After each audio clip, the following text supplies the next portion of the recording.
Are-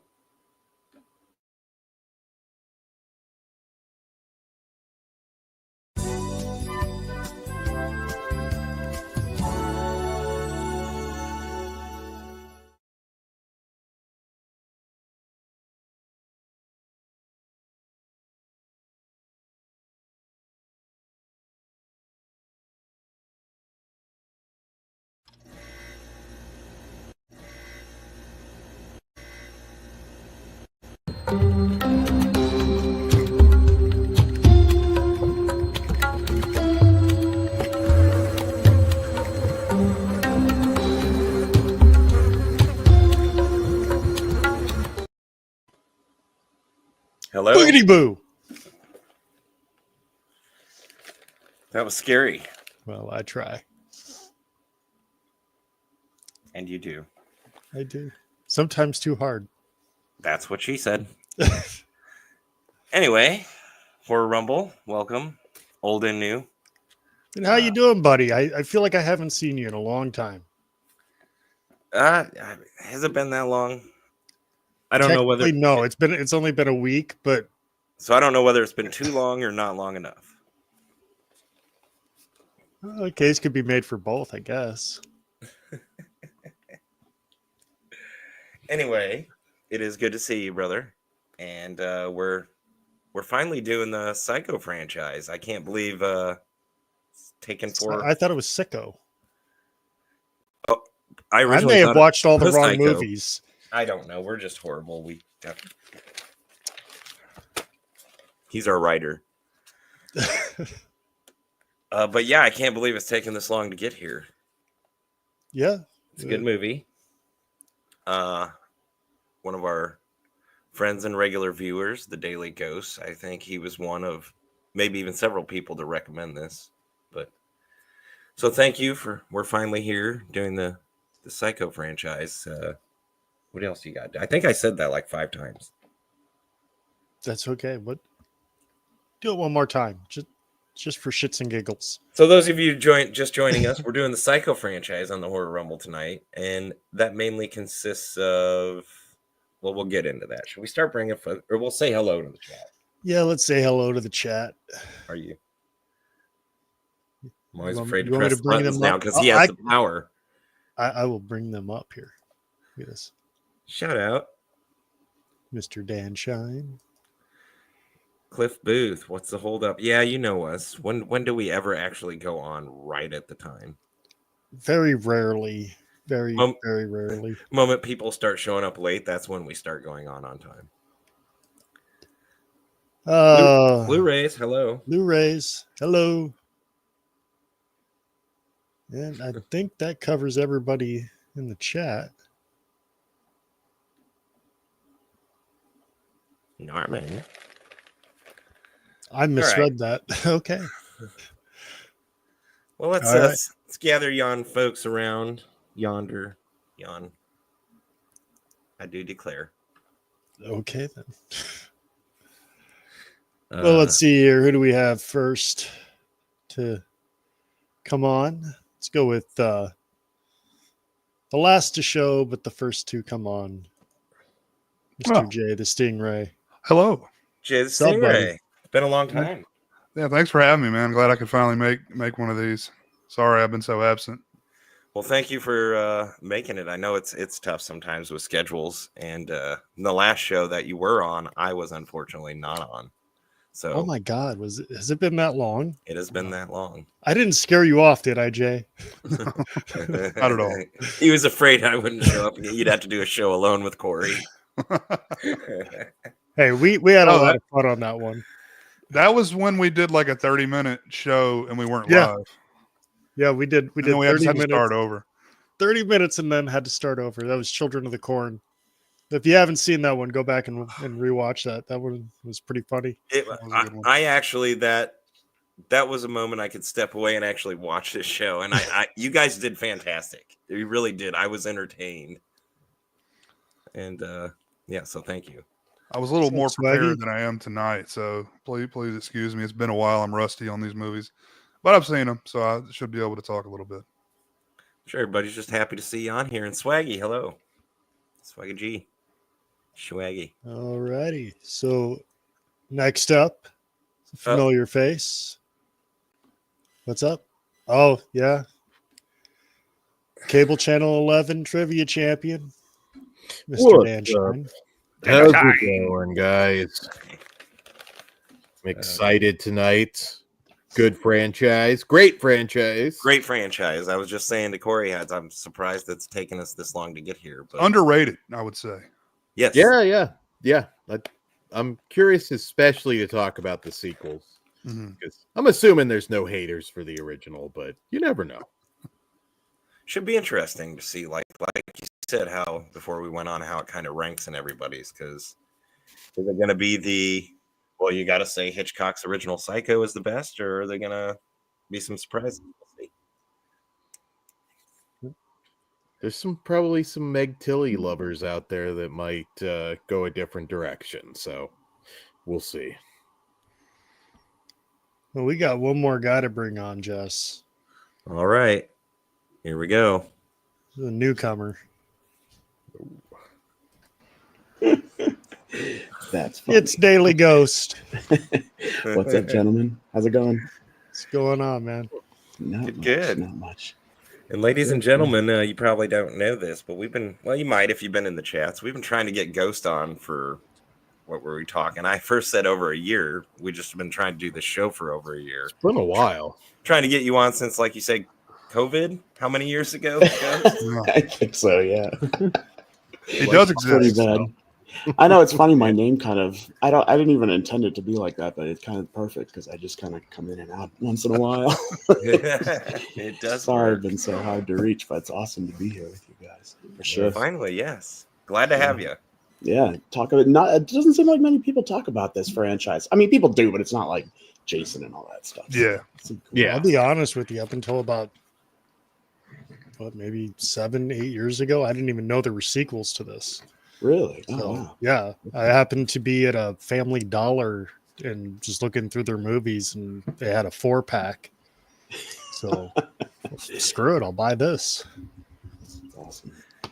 I think a lot of folks, surprisingly, don't know. My parents, I got them to watch them a year or two ago for the first time. They didn't realize there was 3 sequels, and they enjoyed every one. Okay. Yeah, it's interesting. Each one's interesting in its own way. Well, I guess.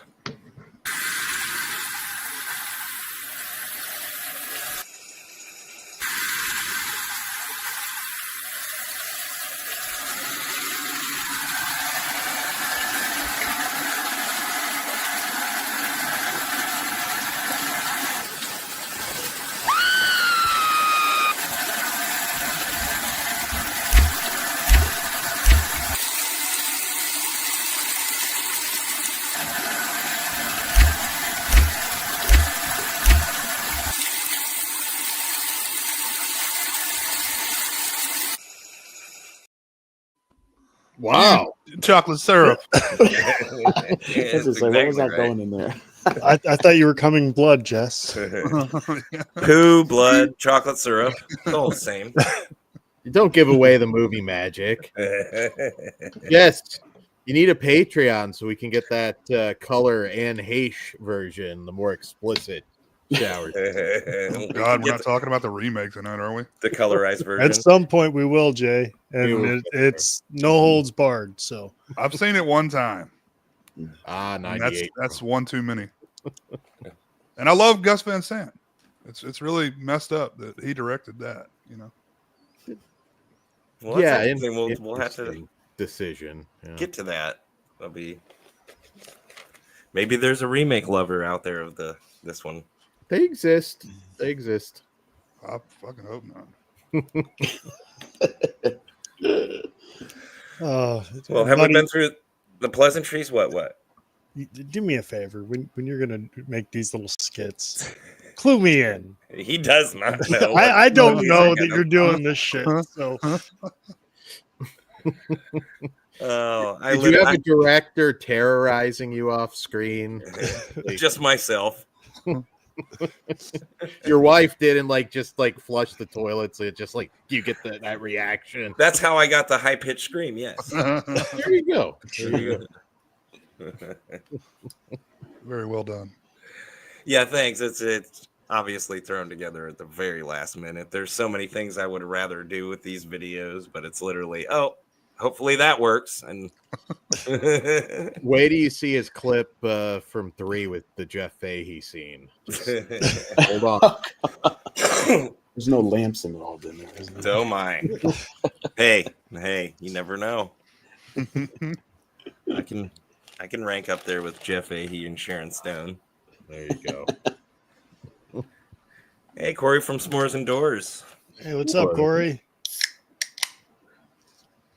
Nice. I got to rep my city. I got a shirt just like that too. I'm not wearing it tonight though. Shout out to anybody in Kentucky. I know they're getting storms again. So Yeah, I hope our boys are safe down there. It's early in the year, man. It sucks. Yeah. Well, without further ado, are you fellas ready? I'm ready. Let's go. Do not get buzzed before doing shows, folks. The classic. Yes, Alfred Hitchcock, Psycho. Well, first thing I want to say is that this movie verifies that fucking Jamie Lee Curtis got her ugly ass face from her dad because she sure did not get it from her mother. Her mother is fucking hot. Shots fired. Well, that's been a show tonight, everybody. Thanks. Good vibes. True Lies? My God. She is ugly. Oh my God, she is ugly. That True Lies scene is pretty. Trading places. Trading places. I mean, I never particularly lusted after Jamie Lee Curtis like some people, but I mean, True Lies. I mean, come on. Fish called Wanda, even. Yeah, Fish Called Wanda. Yeah, you got to say, she looked good in those. Yeah. Nah. We found Kory's. Why do you think in the 2018 Halloween movie, Michael Myers didn't give a shit about her? She's ugly. She's ugly. Well, she's his sister too. I mean, it's not like he's not in 2018. She's not. Hold on. This isn't Jamie Lee Curtis isn't even in these movies. Yes, her mother is, but my point is that her mom is hot. She is not. Welcome to the roast of Jamie Lee Curtis. Wow. Wow. That's not where I wanted to go here. Do you guys think that we would have had the slasher boom and other similar type movies without this movie? No, I don't think so. A lot of folks say no. I just don't know. It's such. I mean, I know it's a good bit before the late it's 70s, 80s, still but before the slashers. It's kind of in its own genre of horror, and there's even I think something that came before Psycho that is considered for slasher. None. Which what? And then there were none. Oh yeah, I mean, yeah, Peeping Tom. Peeping Tom, yeah. Yeah. That's That's a great one. Love that movie. It is. I mean, what's wild about this this film? I mean, Paramount had no faith in it. Hitchcock taking a percentage of the box office, which was a really good move because this grossed, I want to say, over $50 million at the time. Which is this Paramount or Universal? You mean? Oh, I'm sorry. Yeah, I think didn't Paramount pass on it? That they might have passed on it. If I recall, I could be wrong on that, but the studio had no faith. I mean, he had to take that percentage instead of the salary. And wow, did that work out. He knew he had to reinvent himself because 1955, there was that famous I can't remember who said it, but there's that famous quote for Les Diabliques where they compared Henri Clouzot as the French Hitchcock, and he thought he was slipping and he was going to get knocked off his perch. So He came back with a vengeance. So, what do you think of the first film, Dan? I mean, it's an all-time classic. I really, there's a Mount Rushmore for horror. You got to make a case for Psycho being on it. One of the most influential horror films of all time. I don't want to take up everything. I got a lot to say about it, but also just unique in its characters. Of course, you know, you're killing your star at the beginning like that. Modern woman at the time, that was kind of rare, you know, that the way they portrayed that character. And I think it's, if there's maybe 10 truly perfect horror movies out there, roughly, I'd say Psycho is one of them. It holds up. Much like Night of the Living Dead, I think you could watch this for the first time now and still fall in love with it. And that's rare. That's rare for an older movie. I can't say that about a lot nowadays that will stand the test of time. This, I think, will. But yeah, I agree with that. Yeah, totally. Because there is many that like film buffs and horror buffs can go back and watch and appreciate for what they were for their time. Mm-hmm. But you could, Psycho is one of them. And what's the other one you mentioned? Totally agree with. Night of the Living Dead, I think, is timeless. You could show to a good chunk of the modern audience, and they'd really enjoy it. Timeless. Yes. Yeah. And also different from the book. One thing that's cool if you're diving into Psycho, and I know a lot of people that what up, Jonathan? What's up, Jonathan? That haven't like seen the sequels, which we'll obviously get into, but the books are quite different. Like Robert Bloch's 1959 book, Norman's not the same guy. He's very unsympathetic in the book. He's got the interest in the occult, which is a little different. He's kind of balding and a lot less sympathetic, kind of an oafish dude.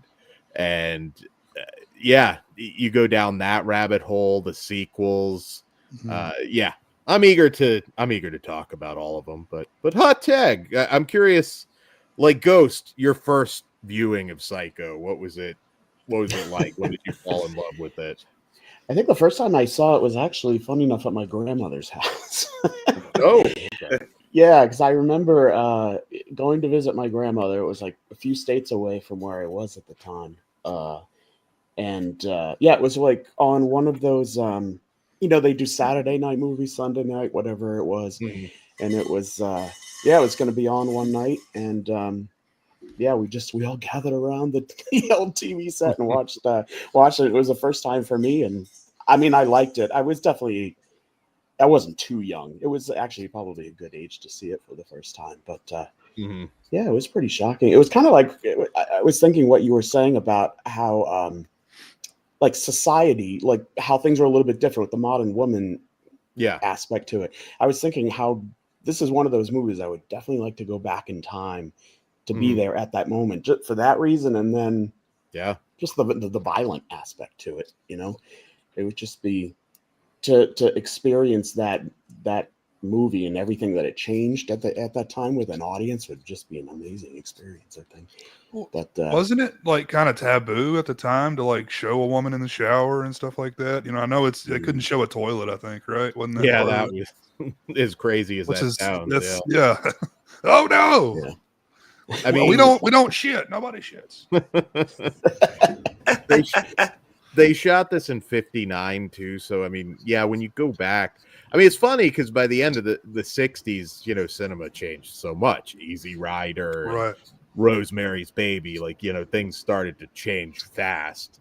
But yeah, this was still pretty amazing that they were able to do what they were able to do in this movie.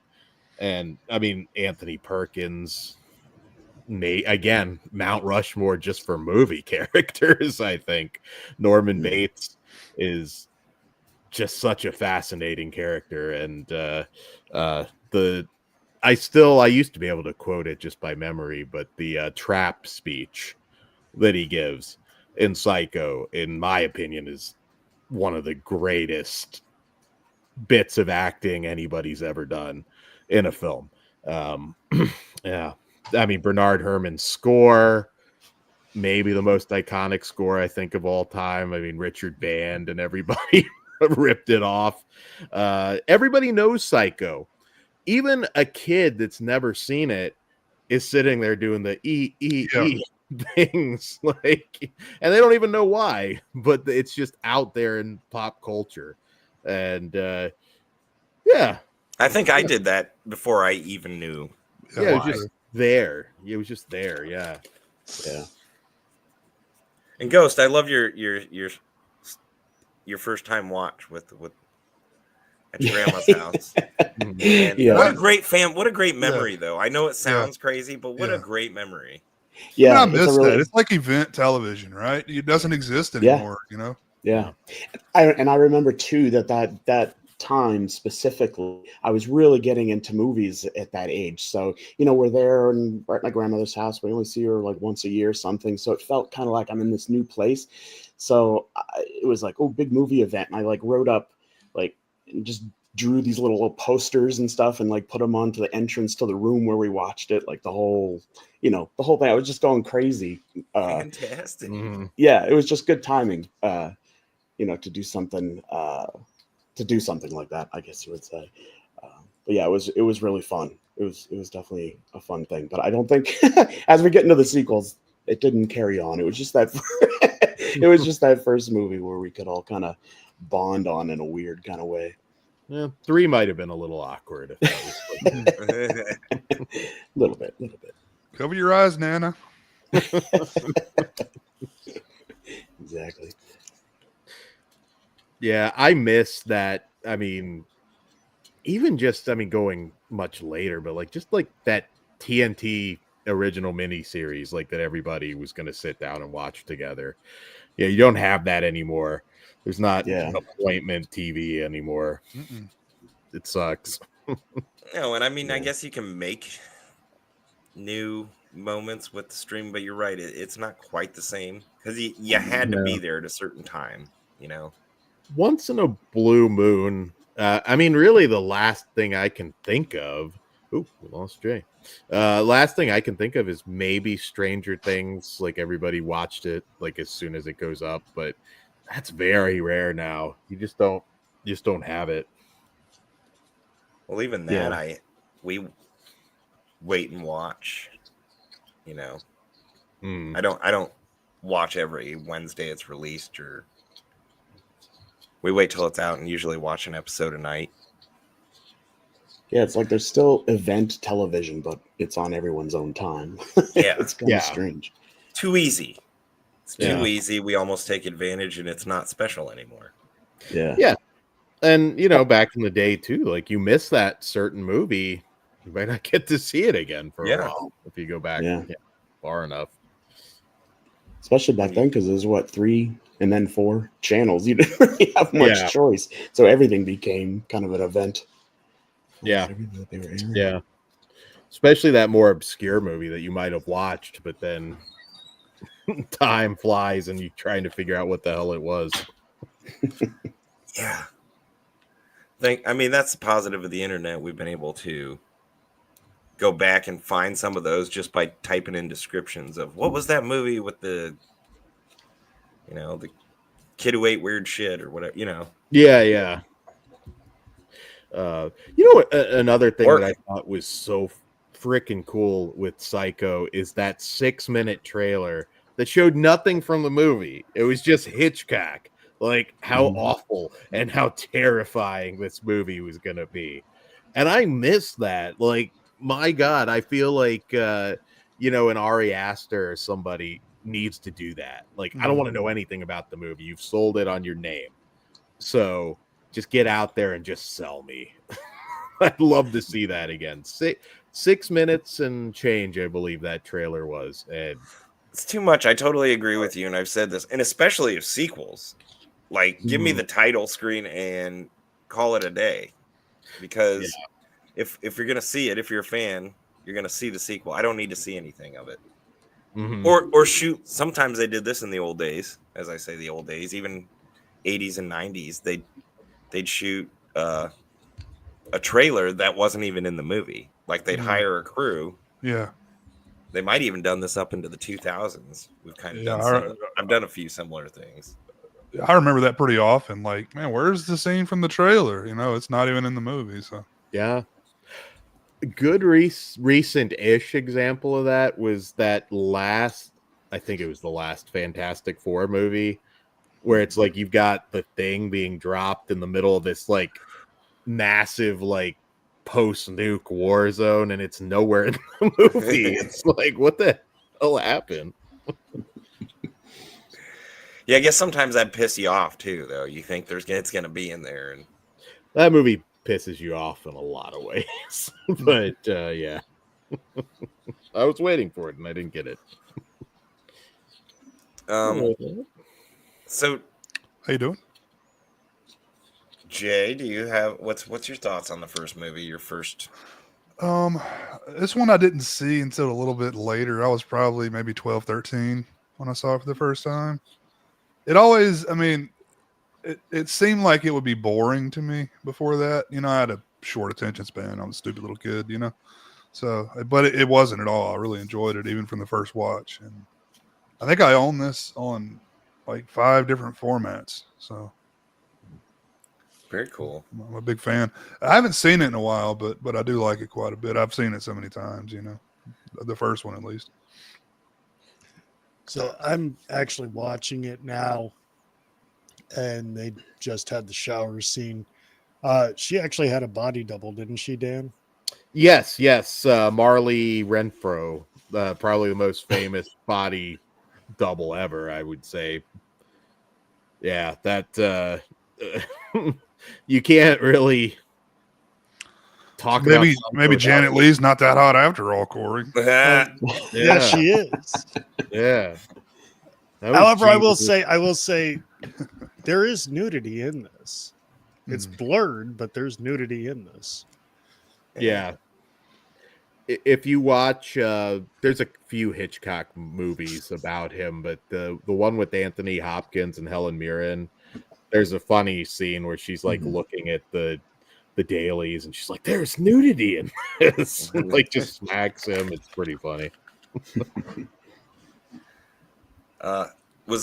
Did you tell us your first time viewing, Dan?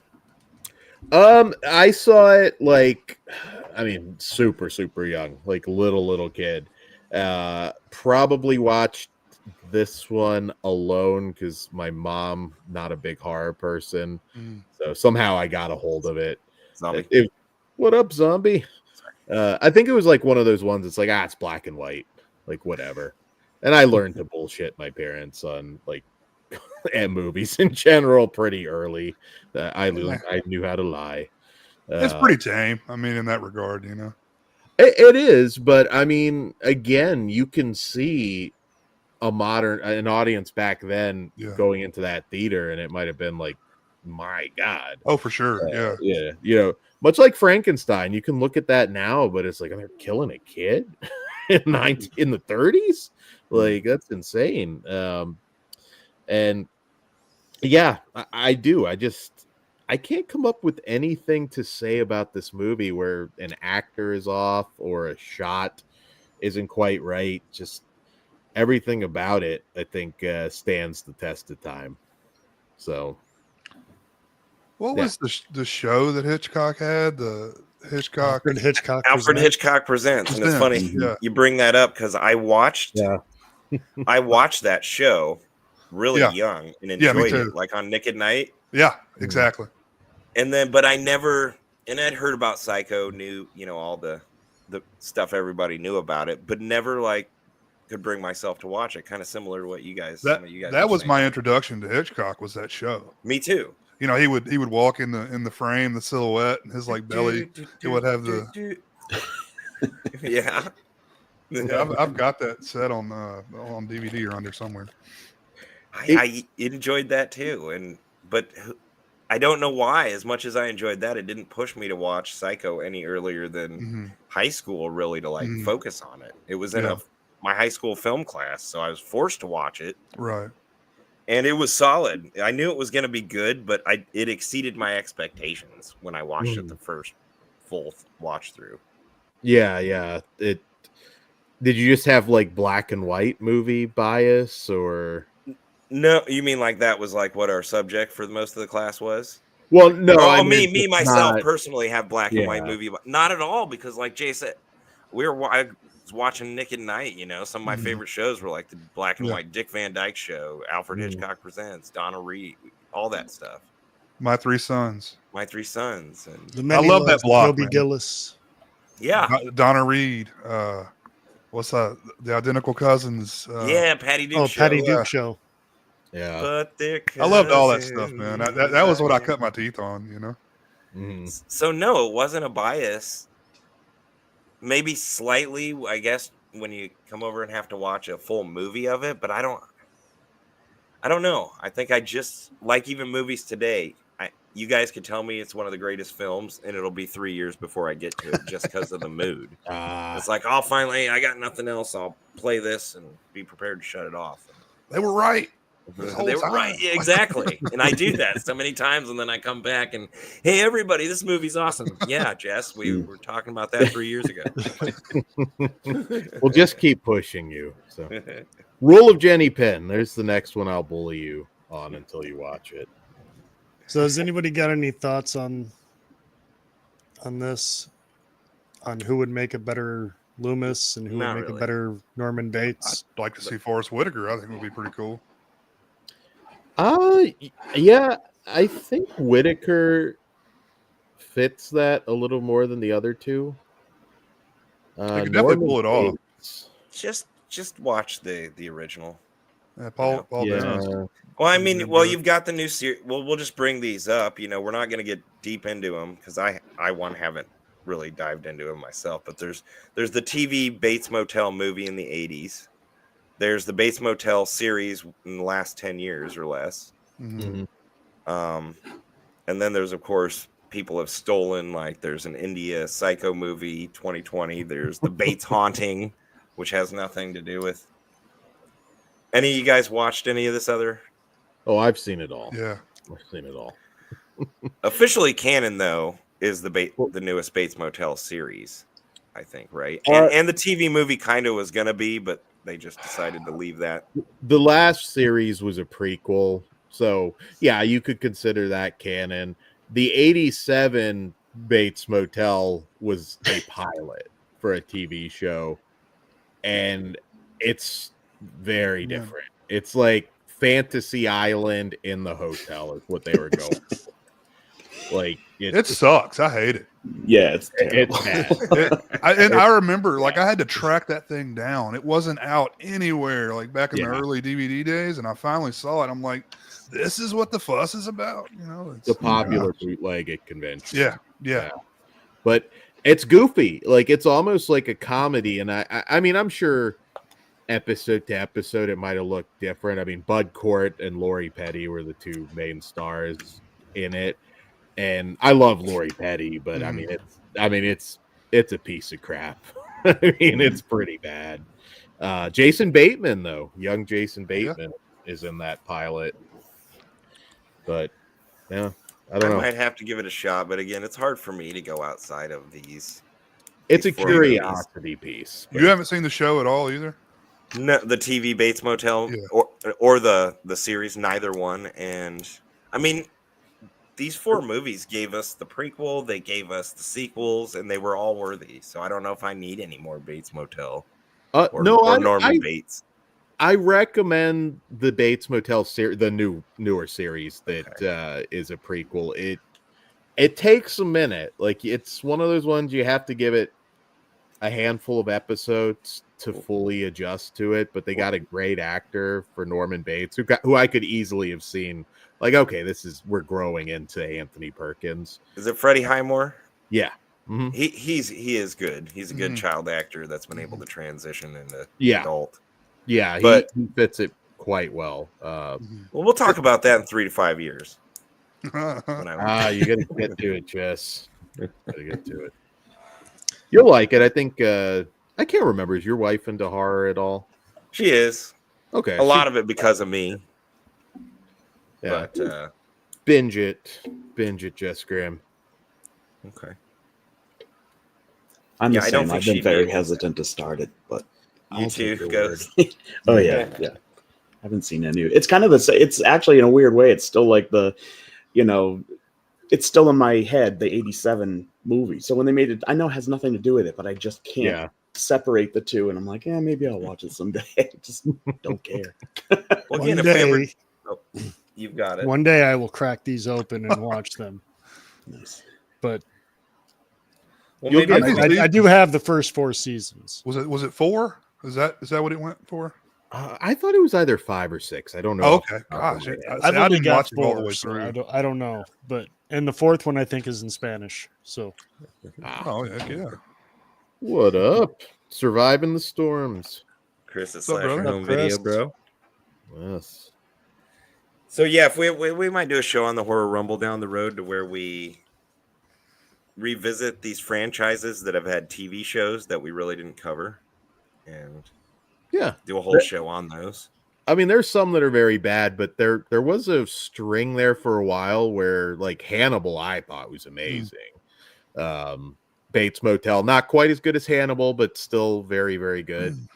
There I was lost it after Hannibal Rising. I was done. Yeah, I like the Anthony Hopkins trilogy. Anthony Hopkins is still doing it. He was just in Locked, 87 years old and still terrorizing people. Damn. All right. Well, any final thoughts on this first movie? I mean, anybody ever go to Universal and see the house in Hollywood? Oh, I saw it in Universal, but I did The Florida actually. one? I mean the Florida one. Yeah, sorry. Yeah, I mean that. I've been both. I love that so much. Every time I go, I had a blooper with pugs last time I was, well, not the last time, but a few years ago in California, where we were coming out of like the house and they had a great Norman Bates, pictures and everything. And I thought this dude was part of the show and he wasn't. It was just, he was disheveled. I don't know what was going on, but I was like taking a picture and it's like this bugs like that dude's not part of the show.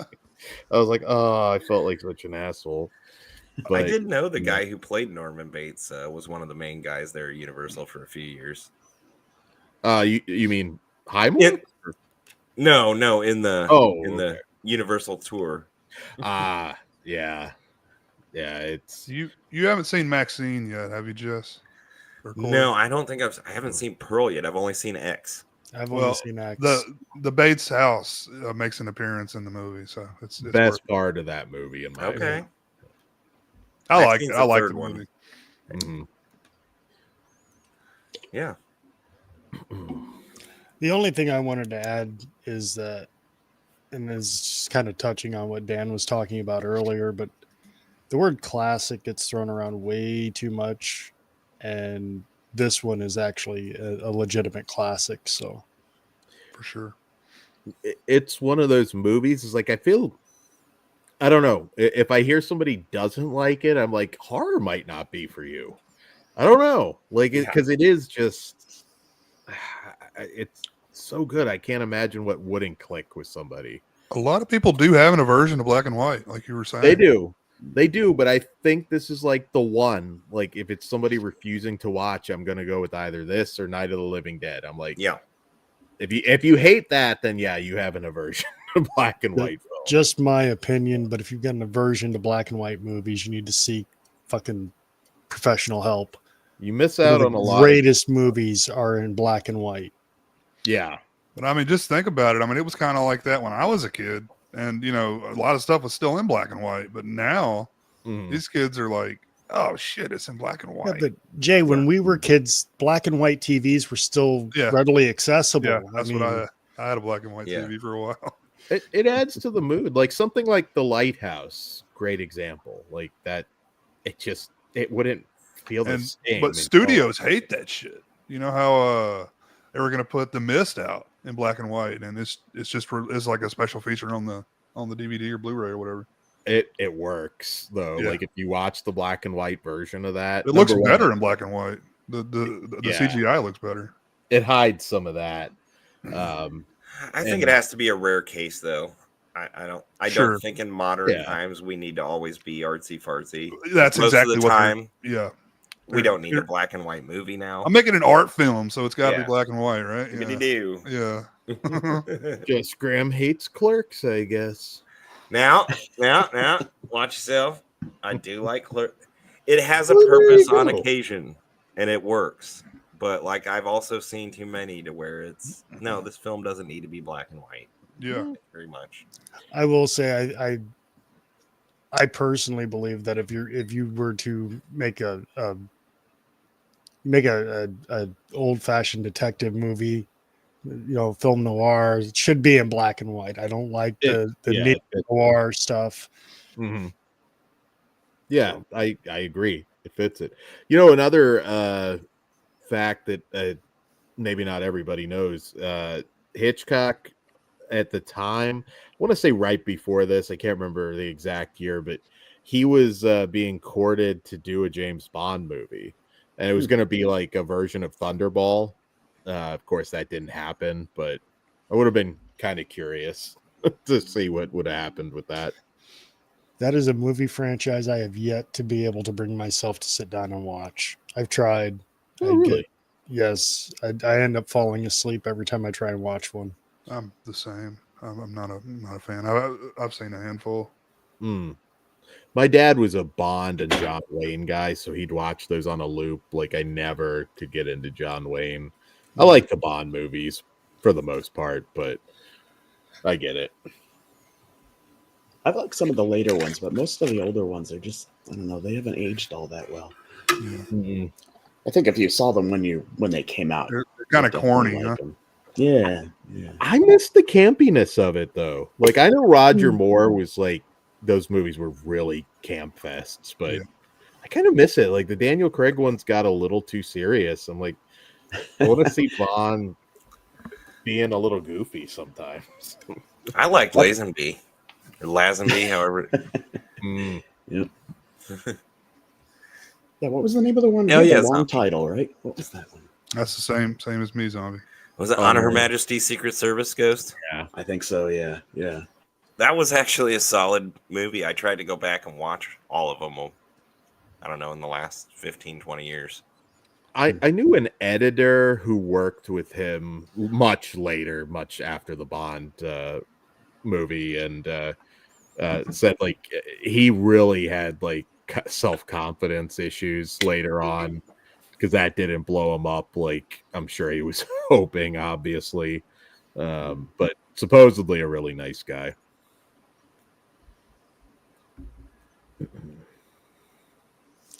Sorry, we start talking about Bond now. Yeah.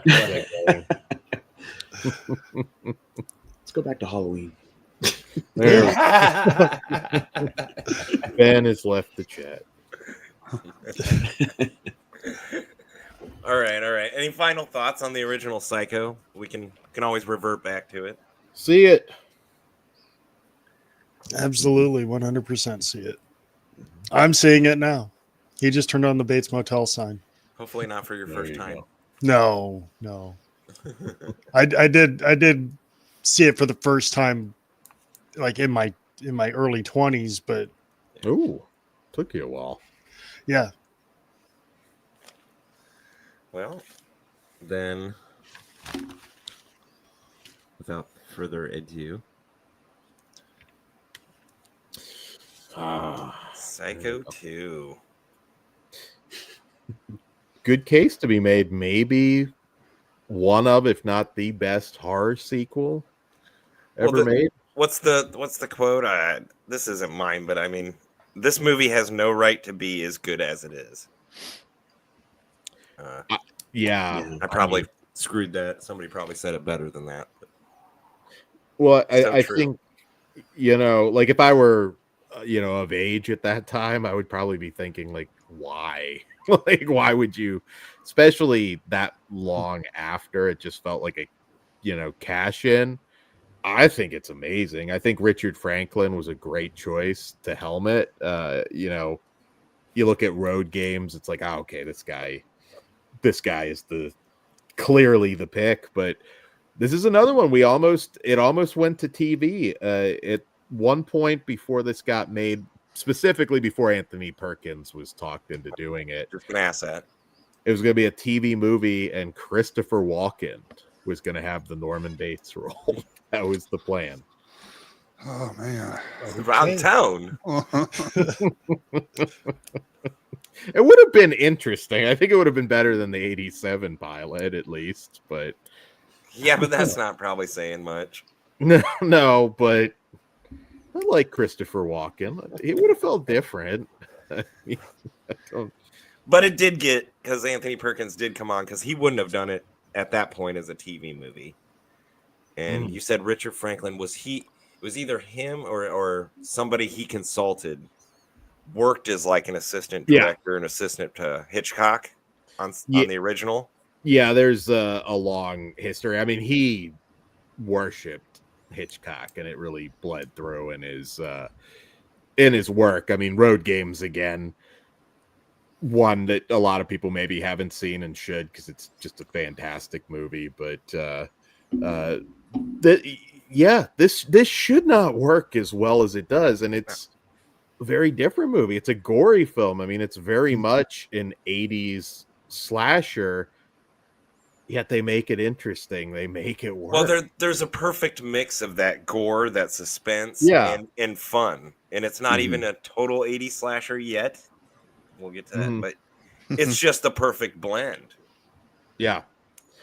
Yeah, and hell of a twist, too, in this movie. Well, I mean, you shouldn't be watching our shows unless you've seen these movies. But if you are, I hope they inspire you to watch them. But yeah, the twist pissed me off, honestly. As great as this movie is, I really don't like the mother switching thing. But they do retcon that and make me happy in the next one. Yeah, see, I don't like retconning like that. I thought everything else is perfect with it. But. Yeah, I don't know. I kind of liked the Miss Spool twist. I would have been fine if they continued on like that. I mean, the only thing, if I had one, not even really criticism. I mean, there is some like movie logic stuff where it's like, all right, Norman, here you go. Have a good life. We're dropping you in your murder house. Like, what could go wrong? Robert Loggia, the late great Robert Loggia. But yeah, I mean, obviously, I don't think I am, but am I the only one who thinks this is in the conversation? Kind of. No way. No, I love it. I think it's fantastic. Yeah. It was the first one I kind of basically got obsessed with the franchise. And of course, I saw the edited version. It was probably the CBS movie of the week or something like that. Yeah. And of course, recorded it and had it on VHS and just watched it countless times. It's just ridiculous because it's just so, I don't know what it is. It's really hard to describe, but like how you were saying, how Richard Franklin was the director choice, in that he was into Hitchcock. I didn't know that, because that's actually really good to know, because I like him because he has a little bit of his own style, but it complements what Hitchcock did. You know, he's not trying to take it over, and he's not trying to copy it either. He just adds just a little bit of a very spice fine there. line. Yeah. Yeah. It's very, very hard to do that too. Yeah. It hits all the right notes, but also different, and maintaining the spirit of the original. It's not easy to pull that off. Yeah, I can't imagine how ballsy that was probably considered at the time, because I mean, there were obviously sequels back then, but to do one with 20 years apart to a horror movie that was that controversial, and where would you take it? And they did take it to kind of a different kind of place, and somehow it worked. Nuts. But still, enough that it felt right, and it had everything going against it. Yeah. Exactly. But you guys are all talking about all these things, and you're leaving out the most important. They cast the greatest American cop actor of all time in this movie. How can you fucking leave out Dennis Franz? Dennis Franz. Yeah. He's such a slime ball in this movie. I love Dennis Franz. Somebody needs to fucking make a retro 80s cop TV show or movie and make him the police chief. I've got to respect a fellow fat guy for getting naked as often as he did. Hey, he got Sharon Lawrence. I know Sharon, or I worked with Sharon. He did. She was fucking hot in NYPD Blue. If I'd have known, I finally found the pictures of her and me and Robert Patrick and me. They're upstairs. I'm not gonna get them. You will have to digitize I will. it. Be curious. You fully nude or No. Just from here down. There you go. And also some horror royalty behind it. Tom Holland wrote the script. Dean Cundy shot this. And, yes. Yeah. And I love Meg Tilly in this. Almost wasn't her. They tried to cast Corey's favorite, Jamie Lee Curtis. And she really? Meg Tilly is great in this. Yeah. And what's when you first mentioned the cop, I thought you were going to say the guy who played the psychiatrist in this. What's his name? Yes, he's fantastic. Yeah, they managed to cast really good actors throughout all of these. Pretty much. I mean, I'll have some issues later, but yeah, really good character actors. And Meg Tilly's, I mean, she left Hollywood for a long time. I think came back on Anti-Birth with Natasha Lyonne, but I don't get it. She was amazing. So good that she didn't get along with Anthony Perkins, who thought she was stealing some of his thunder. they had issues on set, but yeah, amazing, beautiful in this. And yeah. Hey, Holiday Styles. Also another one, read the book, because the book was very different. It's kind of a I was going to ask if the movie was based on the book sequel. I was curious. No, the books go a very different direction. So. Well, especially sequels, right? I was reading that like they had Robert Bloch didn't want them to do the sequel, so he wrote his own sequel book to basically try to spit in Hollywood's face or something. Yes, he lampoons it. Yeah. It sounds like even what you said of the original book. I mean, the guy had a great idea, and somebody made a better movie out of it than what his. Well, it's totally different. I mean, but yeah, I mean, you can't. The first one, I mean, and then took it on their own, and anything he wrote as a sequel was not any. No, good. I recommend it. Like, dive into the literature. It is, like I said, it's not. I get it. Sometimes you see the movie, and if the book's the same destination, it can be tough. But it's very different. Okay. So I have a hardcover that has the first 4 stories, and it's out of print, but you can still find it once in a while if you're lucky at a yard sale, and I'll see it randomly pop up. But how many of them were there? Let's see. Psycho Sanitarium was the last one, so I want to say, I think it's 4. Is it 5? Maybe 5 books now before he passes the reins. I'd have to double check that. The last one's not as good, but it is worth reading it if you can get a hold of it. Interesting. And also go back, because if you look at like some of the articles before this movie came out, they were brutal. Like, they thought this was just absolutely ludicrous that somebody would try and do a sequel to Psycho. A lot of like, well, this isn't Jason Voorhees. What are you doing? Like, that first movie is perfect. Why would you try? Why would you try and turn it into a slasher? And I mean, they did, and they still made it brilliant. So I think they had a lot working against them too. Just kind of like, I think sequels were starting to get a little bit of a bad name at that point. It was like, oh, so you're gonna make this, Jason too? Like, we don't need that. Yeah. So. Yeah.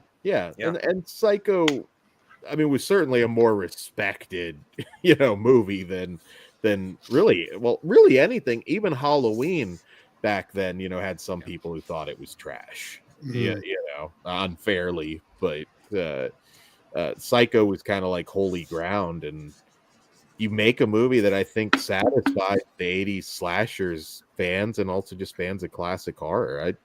I think the movie's amazing, and the toasted cheese sandwich speech in the movie to Mary, so good. Anthony Perkins always gets his moment.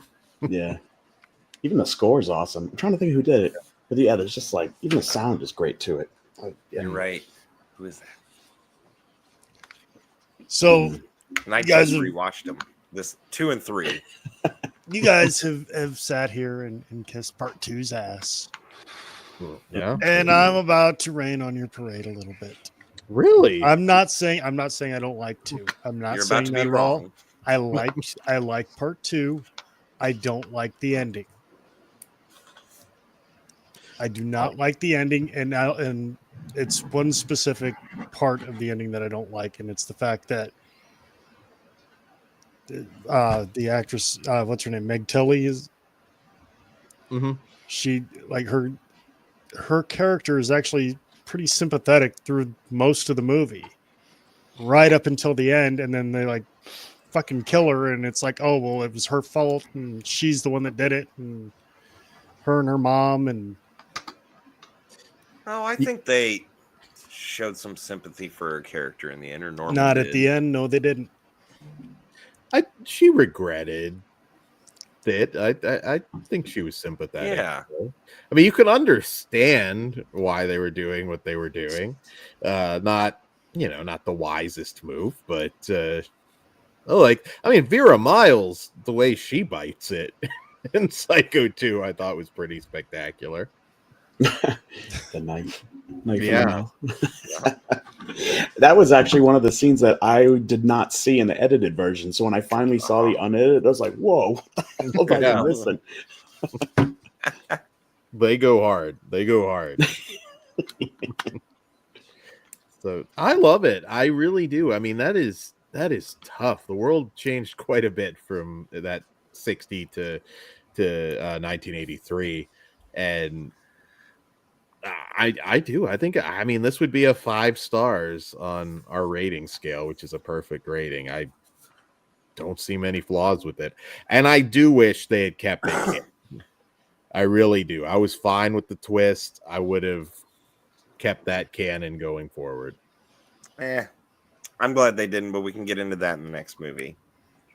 Yeah. And I mean, on this one, did anybody else like? I didn't watch the first Psycho in high school and go, "Oh, I've got to see the rest or the sequels." I remember the VHS cover in the video warehouse, Kory, or the one I worked at. Yeah. In the late 80s and early 90s being on the shelf, but was like, in the horror section. I don't need to watch that. That doesn't look very scary. But finally came around to these, and when I revisited the whole franchise as a whole, and fell in love with this no earlier than the late 90s, but probably closer to the early 2000s when I did that. And then was like, wow, these are really good, these sequels. Mm-hmm. And they filmed this one, they still had the house, or they had to reassemble it over time or fix it up. But the Psycho house there, a good chunk of it is the original house from the first movie on the Universal Hollywood backlot. So they used that again for this one. But they did have to rebuild the motel, or a little part of it. Yeah, unfortunately, yeah.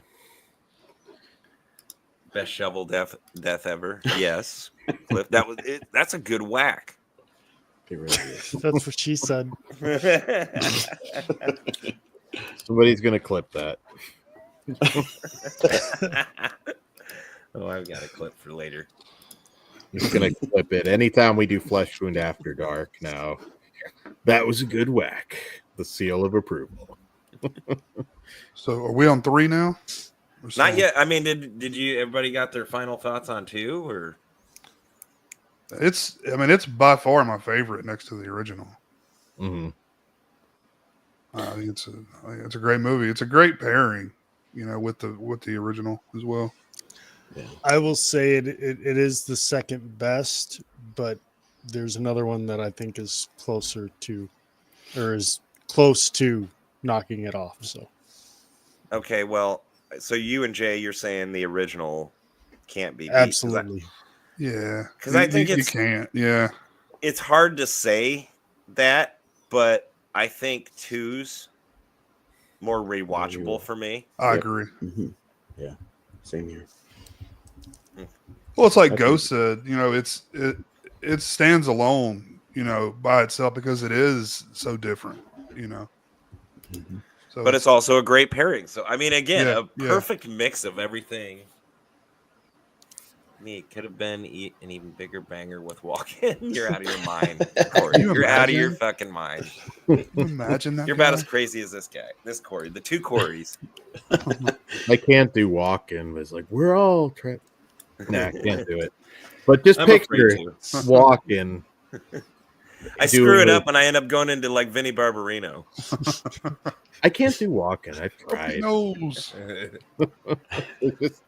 My voice couldn't do it. Oh, no, that wasn't bad. There you go. No, that's not bad at all. I just can't get my voice to do that. But stab you in the face with a soldering iron. Soldering iron. I'm doing Arnold now. See, so many voices. They mix. All right. Continue on.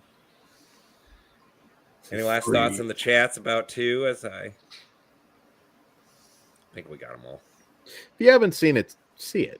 Oh, definitely. Yeah, definitely. So far, I recommend it to everybody. Yeah, watch them all. There we go. Yeah, really. Why do you pull that up right there? We're going into 3. We're going into Psycho 3. How great is that poster? Pull that up again. Man, it is. This VHS art was that exact same art, and it was so intriguing to me until I finally, watched it. Oh. It was just so, I don't know, it's so different. It's just something about it. You're going to tell me that poster is better than Axis of Evil? Oh, yeah. You don't his crappy poster choices. Go watch our poster show and you'll understand what we're talking about. Oh. But you're right, Jay. I remember, again, this is another one. This was the Econo Foods video store now, Kory. The big store. That's not part of that church. Yeah, now church, but it predated like before we had a Blockbuster, so it was kind of, I think it had a Blockbuster like theme there. Anyway, I remember seeing this video there, and again, was always intrigued by this poster. Could never bring myself to watch because I felt like, well, I've got to watch 1 and 2 before I watch this, and thankfully I did. Was, like really before I was able to rent horror movies on my own. It was a few years later before I. And it was a handful that where I just grabbed my attention, Yeah.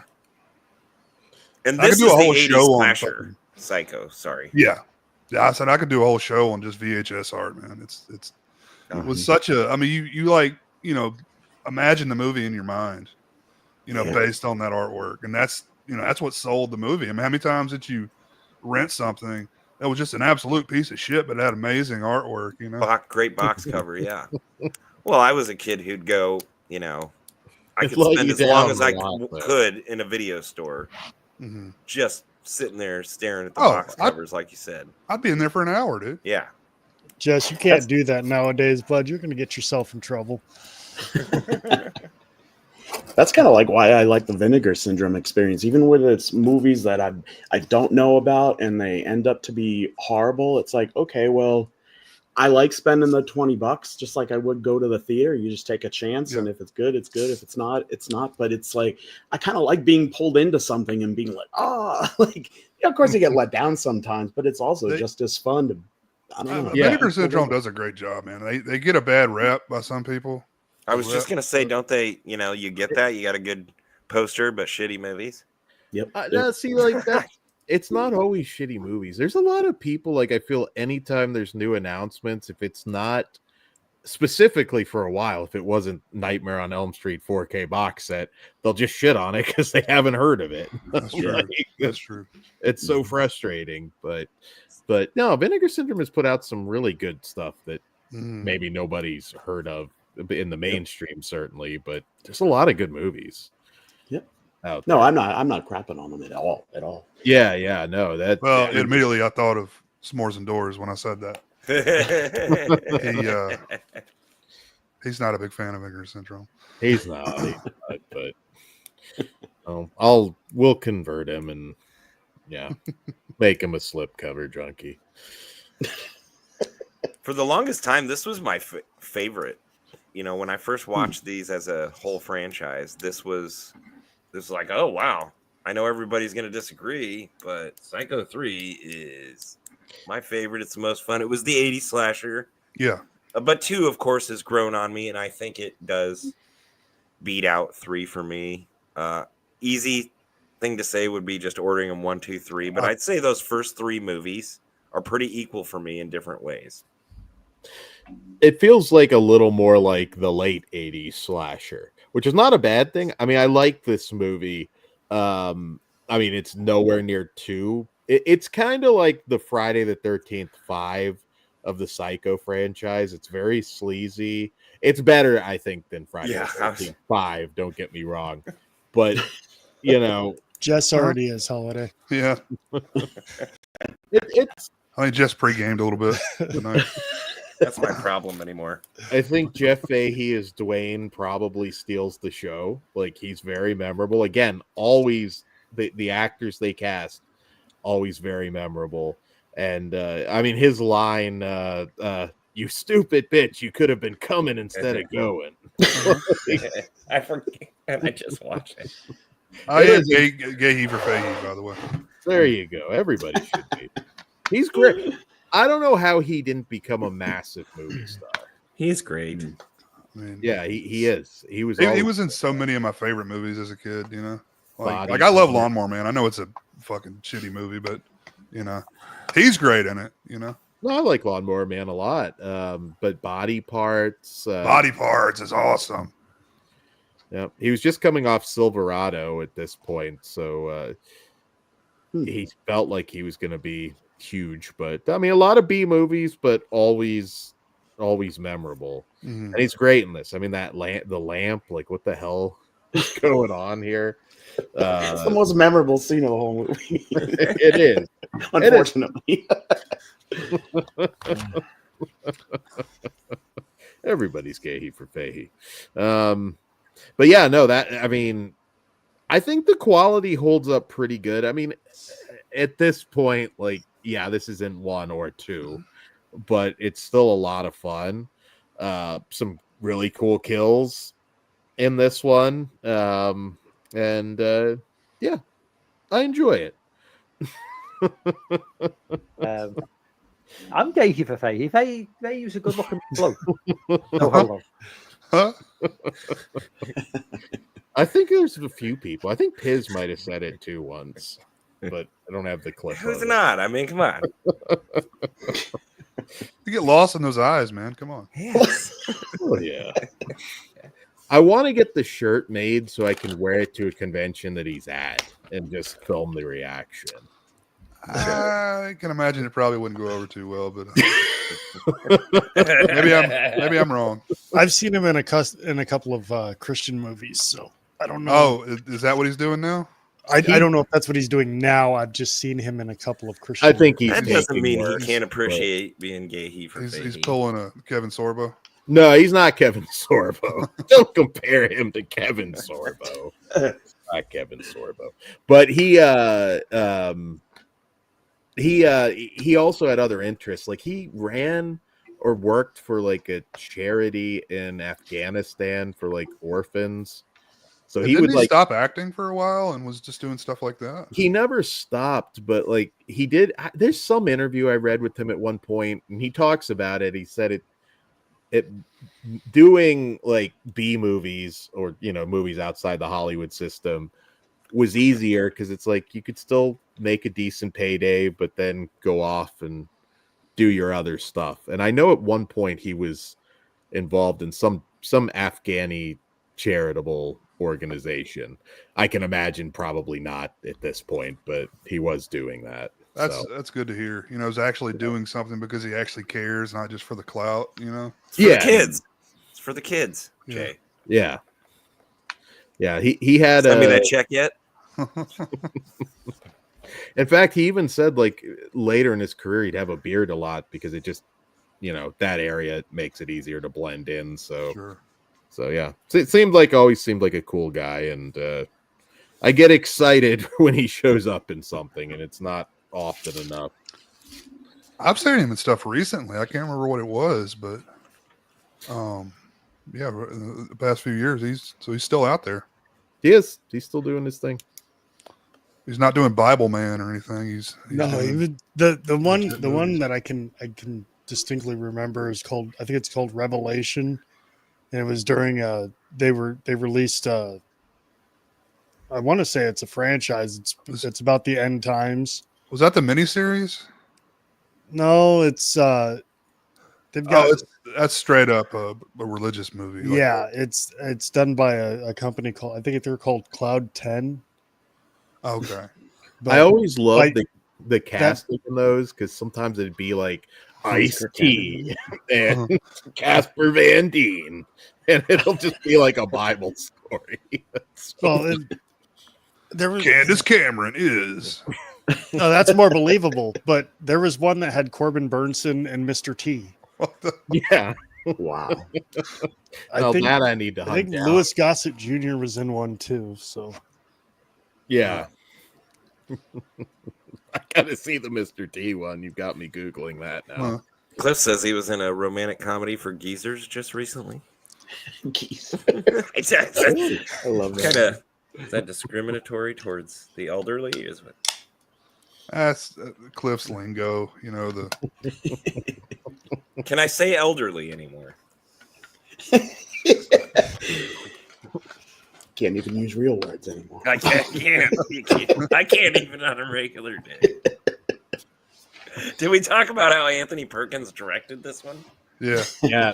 Okay. That's what happens when you do things you shouldn't.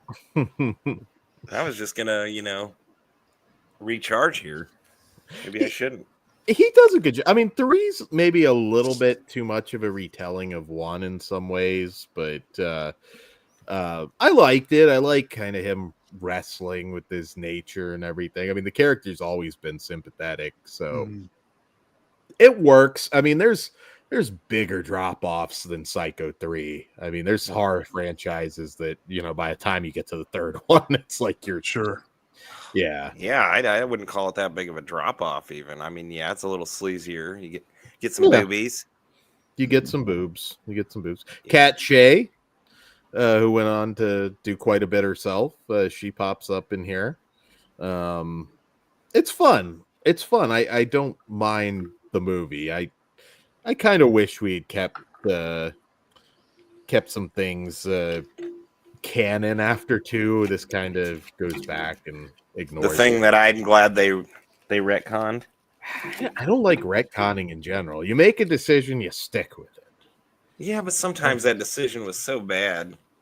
I get it, but nowadays it's like everything's retconned. Like, I mean, that twist was kind of crazy when you first see it, but do you really want Norma Bates not to be Norman's mother? I think not. And then you wouldn't have Psycho 4 like it was. yes, and we need Psycho 4 like it was. We'll get to Psycho 4, but We will. I don't know. Nowadays it's like you'll get like 2 Spider-Man movies and they're like, oh no, this all sucks. Let's go back to the origin. That's not retconning. That's just like rebooting.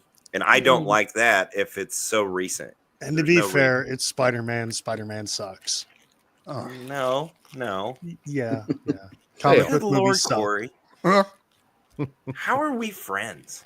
I don't know. I ask this every episode. I think it's because we like different things, but opposites attract. That's a crock shit. Hey, Paula Abdul said it best. Yeah. What did she say? Opposites attract. Oh, okay. You don't remember so back in the day, there used to be this Diet channel called MTV where they played music videos. And What? there was this one with Paula Abdul and an animated cat. Wait, you're telling me they had a video for a song? Yeah, it was. Wow, amazing. that's wild. Some of them were in color, some were You're in black old. and white. So I can understand why these youngins may not be into that. I saw a post. Me and the youngins. I saw a post a while back that was Hello, funny. kid. Hey, kid, hello, kid, fellow kids. MTV 25th anniversary since we had music videos. It has been, sadly. It's been about that long. And I'm name dropping again. I have worked with Paula Abdul as well. Damn. Was she nice? She was. She's tiny. What did you work with her on? It was He had a to scoop commercial up her for like. dog's poop. No, I did not have to scoop up her poop. Was it for? I don't think it wasn't for Idol. It was from something like with a dance thing. We were shooting down in a warehouse, which they actually shot Entourage in, where he's editing Medellin. Oh. Those brick buildings down by the river in LA. Oh, nice. Yeah, I don't know the exact project name. I'm sure I have a call sheet somewhere. But did you do a Jesus movie with Corbin Burnson and Mr. T? I did not. And Well, there you go. Your career is either one irrelevant. of those guys that I can recall. Completely irrelevant, Jess Graham. That just erased everything. Holiday knows what it's talking about. Holiday says Spider-Man indeed sucks. Wait, what? I guess I just saw the end of it. Yeah. I saw Spider-Man and high as shit. Got a bunch of degenerate stoners in the chat tonight. Well, that's why he's wrong. He's saying crazy stuff. Talk about two-step. Are you talking about the movie or a conversation right now, Ben? It's a line in the Paula Abdul song, Jess. Well, I'm sorry, I'm not a big Paula Abdul listener. She's hot. Well, she was back in the 80s and 90s. Did she date Emilio? Probably. She used to be a Laker girl. Yeah, that's wild. I did like the Laker girls. Jess, you Anyway. liked any girl. All she had What to do was about- wave to you. What about Diana Scarwood in this? I thought she was really good. Another name that doesn't get talked about anymore, but She's so good in this that I like this movie a lot, but I have a hard time. I actually rewatched it today, I guess Jess did as well. I like it a lot, but I always have a hard time putting it on because her performance is so good. Like, I feel terrible for her through the entire thing, and it's kind of hard to watch in that sense, but it just shows how effective it is, you know? yeah, she's very good. Just in general, I just don't hear her name as much anymore, sadly. Yeah, I was going to say, like, has she been in anything since? Oh, gosh. I mean, she has. There's a lot of great actresses that I think back on the 90s. Mia Sarah came up the other day. Was she in Mommy Dearest? Diana Scarwood? Yes. Okay. She played the older Christina. Is that it? Or was she younger back? No. She's Obviously not the fantastic. little, right? Are we? Yeah. Mommy It's Dearest. 80 to 86? Yeah, that would have been older. No wire hangers. Fairly young in that. Yeah, she's good. And also Brink Stevens, her body double. Oh, there. Yeah, you're right. She also used a body double. Meg did too. No, Meg actually did get naked. Are you sure about that? That's not a body double. Now she might have sometimes you'll get naked, but then you will have a body double for something else specifically. But I am going to double check this because I could be wrong. Believe it or not, I read according to IMDb. That That could be false. IMDb could be wrong too. In fairness, there is a lot of false information on IMDb. They've let shit go over the last decade. It's not what it. They really have. They really have. Yeah. Still my go-to, but you know. Yeah, but it didn't used to be any jackass could just put shit up there. Yeah, you can. I could go in right now. Now they still have to prove some things, but like that's only if you're messing with a big budget or a person with a agent in the union. Yeah, see, we won't get a definitive answer because some say yes, some say no. Okay, But I believe at least to a point that was considered that was actually her. I always thought it was for certain things I was doing. I considered it her, but you know it ruins it once I read that. Yeah, I can do some more. Did I say that out loud? If they're saying both things for just my purposes, I'm going to go with it. It is her. But I mean, she's done nudity before, so that wouldn't surprise me. It's weird sometimes with that. It just depends on the movie. Sometimes Meg has, or are you thinking of Jennifer? Yeah, Meg. Meg's done, yeah. Well, Jennifer, yeah. Jennifer did some very good nudity in '96 with Bound. But it's funny because the one special feature I didn't watch on the Part 3 Aero disc today, it was like interview with Brink Stevens, and I'm like, I didn't watch it because I'm like, I don't recognize that person being in the movie. Now I know. Now you know. She's very in it. yeah, she did a lot of double work. I talked to Kira Reed, and Cinemax fans will know that name. She doubled Patricia Arquette, I think maybe in a couple things. Oh, don't tell me that. Well, no, Patricia did get naked too, but not in. She doubled her in Stigmata, maybe. I can't remember what movie it was, but it's kind of a weird job. Like, I'm your ass double. What are you doing? And again, name drop again, and this one wasn't even in Hollywood. It was here in Iowa in my backyard. Brink Stevens was basically in my backyard, smoking cigarettes and doing a low-budget Mommy 2 movie. Wow, that's wild. Yeah, I think we need to do a commentary on that just because you were there. Which one? The first one or the it was the second one when I saw she was in both of them. No, I wanting to know what commentary he wants to do. The first or second one or both? I just want to do, well, number one, I call dibs for Flesh Wound on this Corbin Burnson Mr. T Jesus movie. I believe it's called Revelation. I could be wrong. I'll look it up. But a better title would be Mr. T Jesus movie. I think Jay's onto something. That was the untitled Mr. T Jesus project on IMDb for a while. I pity the fool that don't go to church. Passing the collecting plate around and just like punching somebody for putting change in. I won't derail Psycho 3. I'm sorry. Psycho 3 is also the first movie that what is it? Carter Burwell scored, which is a pretty awesome score. I don't know if you guys are into it. Good point. Yeah, good score. Yeah, it's creepy and like its own. It has a sound that I feel like I've never heard in a horror movie or any movie really before. It's unique. Mm-hmm. Unique, but again, works. It's not too unique that you're off put by it. That it's so different. Yeah.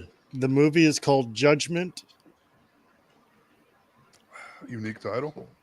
Just Judgment. Okay. Stars Leah Lewis, Corbin Burnson, Mr. T, Jessica Steen, Tony Napo, Patrick Gallagher, Nick Mancuso, John Gordon, Richard Nestor. Well, don't worry, you'll have a commentary on that one. There's like a whole series of these movies, and they all deal with like the end times and shit. So, I want Mr. T to play the devil. I'm sure it's big. So nobody plays the devil better than Viggo Mortensen. That's true. He's a good devil. Prophecy. But back to Psycho 3. I still think the movie's a blast. It doesn't. It's got some good humor in there, Yeah, it's very funny. Yeah. Very funny. I don't think it ruins anything. It's for a third in a franchise at this point. I'd say they did a pretty damn good job. Yeah, but yeah, there you go, Ben.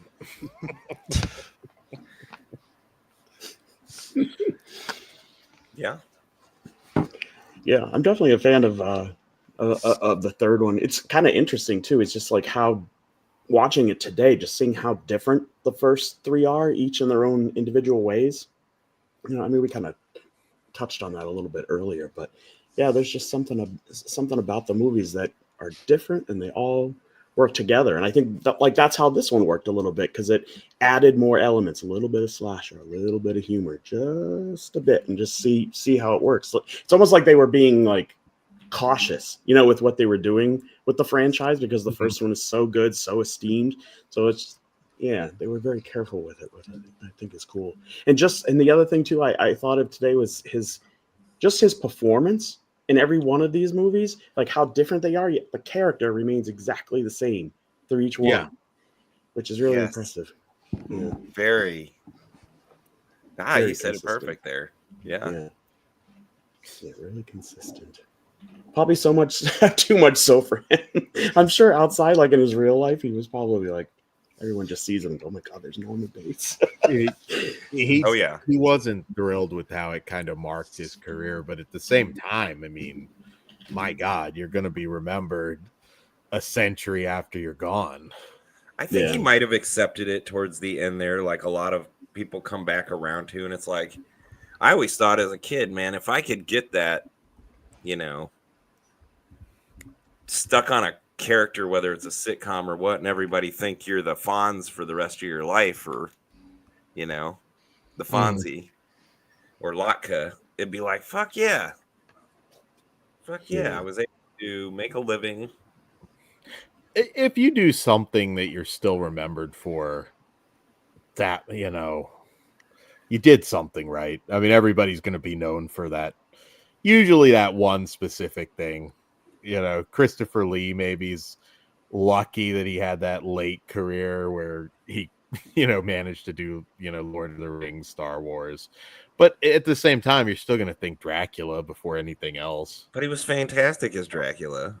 He was. And he was fantastic as Saruman or Sauron. I was Saruman. Sauron, I think, yeah. Saruman or Sauron? Not a big Lord of the Rings guy. So Are you having a stroke, Jess? No, there's Do you smell toast? I smell something. Anyway, Christopher Lee, and I know he was kind of embarrassed even up to the end too of being Dracula or annoyed with it, and he was fantastic. What's wrong with that? Being remembered for something. I get as an actor, you know, an artist, and I did, you know. He always brought up this movie Jenna as like his favorite performance, and like nobody's seen it. It's like Jenna. Poor guy. I mean, better to be remembered as something than not at all, right? Yeah, why not? Exactly. Love for it, yeah. Yeah, Saruman. Thank you, Cliff. Saruman the White. I'm not a big Lord of the Rings guy either. Not either. I like fantasy. A lot of times I gravitate towards the cheese, like Conan or Deathstalker. Like, I don't know. That's me with fantasy. Gosh, are we gonna have anybody if we ever do a Lord of the Rings episode on the Rumble? No, I'll do it. I appreciate the movies. I'm just not a fanboy. Fuck, I'll have to clear my calendar and fucking watch those movies. Now I'll How give many you. of those are there? There's three. Well, the Three? original three. And how There's- long are each Oh, one? let's not get into the Hobbits yet. I believe Anyway. if you watched all of those, that would You've opened it up, Jess. be I a like good them, but I movie. wouldn't be able to sit in a theater myself. That Hey, long. to be fair, I watched the fucking Twilight movies because somebody, joke or not, suggested that we do the Twilight movies. So nothing can be as bad as that. I say that somebody out there is gonna prove me wrong and suggest something that I will absolutely fucking hate. I think it would actually, at this point, be more of a chore to sit through all the Fast and the Furious movies. Oh, I like the. Well, I there's Oh, a couple at damn. the end I don't like, but Hey, I kids. quit after part 5. Yeah. one I love one a lot. What did they make 10? They're at 10, Yeah. and yeah, like there's the last 3. It just They go to enough is enough, but Ludacris goes to fucking space. they go to Jay. space in one of them. Yes, I hated In a that one car. so much. If they go to Jurassic World or whatever, I would be on board for that. Now see that it's gotten so crazy. I would be too. That sounds like a lot of fun. Fast and the Furious goes to Jurassic World. Just like Fuck yes. ramping cars off of a fucking T-Rex. Yeah. You'll get it. You'll get it. Vin Diesel, I have integrity, and it's like we'll give you $40 million. Like, He's all trying right. to explain family to a dinosaur. If you do it, you go stupid. Like I would Yeah. like have him like have a pet raptor or something in it that he bonds with. Yeah, I'm down. That Sean Young. I'll go to the movie, theater baby. for that one. It's like the blueprint for that movie. I think I'd rather watch the Mr. T Jesus movie. Hey.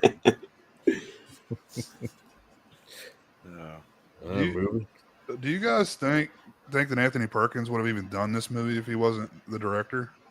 Oh, that was part of it. Like he wanted to direct. Part of his deal. Yeah. I assume so. Yeah. I mean, money still talks. I mean, I can't say that he wouldn't have at this particular point. Well, I mean, he wasn't exactly doing gangbusters in the other parts of his career at the time. So he has, other great stuff. It's not that he didn't, but yeah, I mean, he was more in an ensemble cast on the stuff that it was good that he did, right? Mm-hmm. Did I read? Yeah, I mean, he wasn't the leading man. Edge of Sanity, I guess, would have been around this time. I mean, Crimes of Passion. Was he in Crimes that? of Passion's great. Oh. Yeah. Ken Russell. Yeah, Ken Russell. That's right. Yeah, that's probably one of the better later ones that he did. Yeah. So 4. Are we on to 4? Do we have anything else to say about 3? Yeah. Anybody final thoughts on Psycho 3, which again I think is great. Again, the first 3 movies are equal to me in a lot of ways. If I had to rank them and separate them, I just easy go 1, 2, 3. But they're all tied for first. Psycho 3 is my 4th favorite. Whoa. You sound like Dan talking shit over here. Wow. Let me guess. You go 1, 4, 3, 2. I mean, you go, Kory. 1, 2, 4, 3. Oh, okay. My ranking's gonna be kind of boring. It's like 1, 2, 3. Exactly. 4. That's mine too.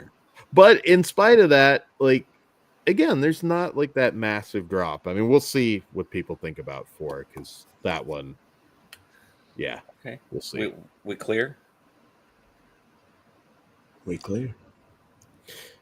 Showtime original. I hate that. There's better cover art picture, for Psycho 4 out there. All they need is Olivia Hussey naked. Yes. That's all they need. And yes, this is coming from me, the guy who likes Axis of Evil as a movie poster. Yeah, that's no. What Psycho is 4 the of beginning. Evil? It's a Puppet Master movie. Oh, okay. And again, we did those the Puppet Master movies early in the first season, but we also did this movie poster art show where we all talked about our favorite movie posters.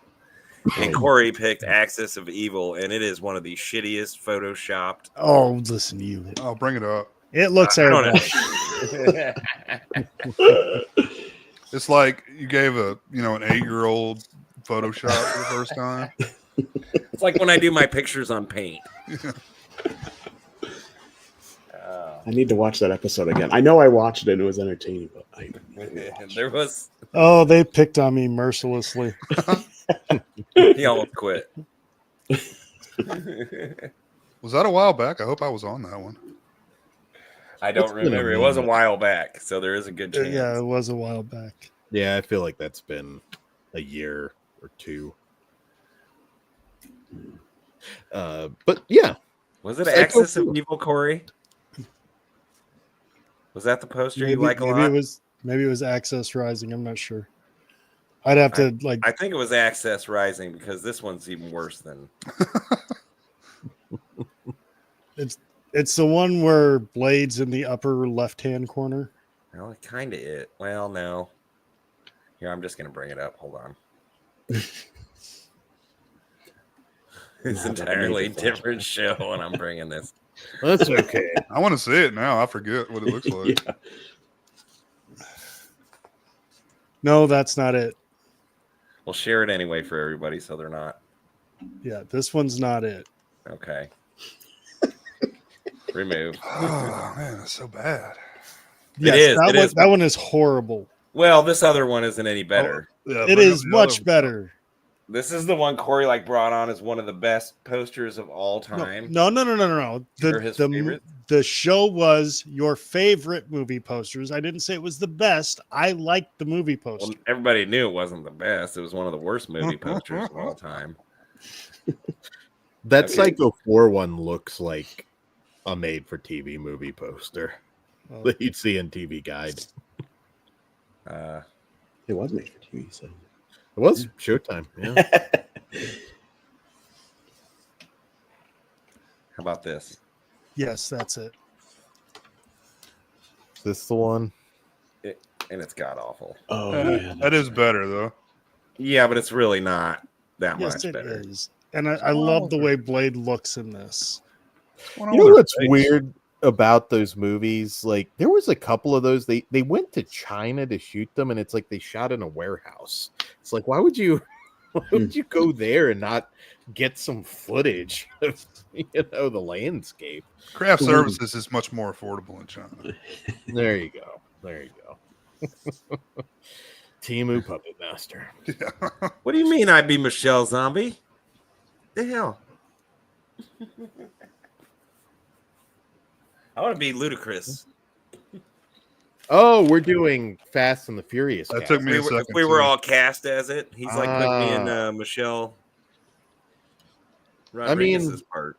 I'd be close to like Vin Diesel when he like gained all the weight for that courtroom movie nobody saw. But I don't know. Maybe How not. would Schein be Vin Diesel? I got that at Big Lots for $3. He wanted that Oscar, and I think he was just like, I'm going to gain a ton of weight. I'm going to get my Oscar. And I think after that movie, he was just like, fuck it. I'll just do stupid Fast and the Furious. Have you seen You never had your car. It's forgettable. I did see I didn't think it was bad, though. It wasn't bad, but like it didn't get him. Sure. Anything. So, Well, being a mafia movie. He did start out as an actual like actor. Like he was a theater kid. And I love we're talking about Vin Diesel now. Have you Psycho 4. have you seen the video of him doing the promo for Street Sharks? The figures? No. Oh god, you guys got to see that sometime. Just put in Vin Diesel Street Sharks on YouTube, it'll pop up. It's he's like obviously hired by the company, at like a toy fair or something, but he's like fighting with him. He's like, oh, this guy bites like this, and it's pretty funny in hindsight. Psycho 4. Psycho 4. Showtime original. Fucking Jess. One thing about this movie too, this is when he was shooting this, or it might have been right before Perkins got his HIV diagnosis, and of course he wasn't. I think he died 2 or 3 years after the movie. Not long after, and I think it was before that he got his diagnosis. Hold on a second. It was either on 3 or on 4, or in between that he got the diagnosis. Was that public knowledge? Sorry. I don't think so. I'm trying to figure this out. Are Anthony Perkins or Vin Diesel was in Breaking 2? Vin Diesel. I don't think Anthony. I'm getting lost here. What would he play in Breaking 2 Electric Boogaloo? I have no clue. Turbo. TK. Papa Taco. I mean, that'd That's be my awesome, favorite. I'm okay. but canon classic. Anthony Hopkins and Anthony Perkins in Breaking 3. Cool. Hopkins will pull it off. But this is a weird movie. Like, because it's unclear if it's supposed to follow 2 and 3 or if it's just ignoring them. I mean, this did have Joseph Stefano, the original screenwriter, that came back. But it does feel like a made-for-TV movie. I mean, Showtime, so a little different, but it has its moments. I really wish we had gotten somebody like Diana from 3, like, back. Ideally, she could have returned somehow, so we'd have a character we really care about. But it's unclear. I mean, again, we kind of get kind of screwy with everything, because it's like he's in jail, I believe they said, for 4 years, which after 3, I'm sorry, you're gonna have a hard time explaining to me how he's out in 4 years. So Because it's like, he's nuts. you don't get out in 4 years. I'm gonna say you're gonna do some hard time at that point. Well, that would make the sense. You know, he was out in 4 years and married, and I think it truly Psycho 4 follows the other 3. It does. I think it does it well. You have to suspend your disbelief with 4. I don't hate it. Now, I did hate it at one point. Watching it again a few years ago, I was like, okay, this does have its moments. But, I mean, we're definitely looking at a decrease in quality. The first watch, it is, of the 4, it is clearly the weak one to me. Yeah. But it is still such a solid movie and a very worthy sequel still. The cast is good. Like you said, the writer's back. Honestly, for a TV movie, it could play in a theater. Perkins considered it his favorite sequel. I don't know if that was just trying to sell the movie at the time, but he said it was his favorite. Probably because that would be crazy. Probably one of Mick Garris's better movies. Yeah. I like Richard him so Thomas much. was a good choice. Yeah. As the young Norman. See, and I thought, Dan, you would have liked this one a lot more because of all the boobies you see, but Ghost, young Norman. That reminds me, Oz Perkins. Did we mention him in part 2 as the young Norman? In Psycho 2? Really? Yeah. Oh wow. Okay. Yeah, Anthony's son, Oz Perkins, who's now doing pretty well as a horror director, right? Yep. Yeah, played young Norman in, I think, Psycho 2. It's 2 or 3, but I'm pretty sure 2. The flashback. Trying to remember the flashback. This one also, I thought, like the incestuous vibes that they kind of like just directly go there in 4 when he gets the boner in the bed and everything. I was like, I'm kind of laughing at this, and I don't feel like I should be. Honestly, it made me super uncomfortable, which is what it's supposed to do. I get that. I don't know. There was just something off about 4 for me. And, you know, we're in the 90s at this point, so... 1990, right? Or is it 91? 90. But, I don't know, just... There's definitely something off about it. I'm not as invested in... Henry Thomas is a great actor. And Henry Thomas, sorry. I was saying Richard. I got the wrong one. Henry. Oh, yeah, sorry. I heard Henry. I wondered if I heard you wrong, yeah. Wasn't Richard Thomas on the Waltons, I think? In my head, I heard Henry. Yeah, I think Richard would have been a little bit old. But, yeah, he's great in pretty much everything I've seen him in. Yeah, he's done some good TV work lately and all the Flanagan stuff. Yeah, he's good. Not my favorite Norman, but I don't know. Like, I can kind of see a resemblance. It's just he didn't quite feel like Highmore like would grow into Perkins, but I could see that being the case, but he did fine, and we still had Anthony Perkins leading up the show here. And you're right, I don't know, I feel like I'm having to defend this movie from you, and it's my least favorite of the original 4, but it's still so good. I really can't talk too much trash about it. So I love the concept that he's calling into a radio show that's just so happens to be talking about what he's done. So, and for all the young people who end up watching this, you know, we used to have radio stations. We still have them. You just don't listen to them. And they would have these talk shows on there that you could actually call in and talk to the radio host. Like, did any of fascinating you guys, times back then? Did any of you guys ever get through on old school radio shows? Because I did on Loveline, which was mind blowing. Do you have a clip of that? Absolutely not. It is sad as fuck. You could probably find it. It would take you probably a month, but I'm sure I could find it. I would never share it. Yeah, it's not funny. It's just sad. But I did get through too local radio stations, and even out in LA, I got on the Tom Likas show when Mr. Skin was on, and I didn't know they were going to put me on. Yeah, because I just had a question. I tuned in late and wanted to hear something that had come before. So I was asking, they're like, "Oh, we'll just put you on." And I'm like, "No, what? All right." You never really think that you're going to get through. And I don't know what made me do it. I was just like, it's like, I'll be damned. I'm like I'm on Love Line. Yeah. With Adam Carolla. It throws you off because you're not expecting it, like you said. Yeah. And I think in my head, it's like I thought I was going to make something up if I did get on. And then it's like I didn't have anything. So I just went into like a girl at the time. It ended up being a real thing. Dr. Drew, I'd like to punch myself in the balls. Is that okay? Oh, Jesus. I would say maybe don't do that. But speaking of calling into the radio, Ghost and I were talking right before the show about CCH Pounder. Because I had said CCH, Christian Hannah Horror, might be on here. He wasn't able to make it then, obviously. He had rocking out with his band, but yeah. And then he made that comment, and she did great too as the radio host. It's fantastic. Yeah. She's always good. Yeah, she is. John Landis. Oh, yeah, I was going to mention that. That's funny. He's in there. Really? Wow. That's probably not too far before his death either.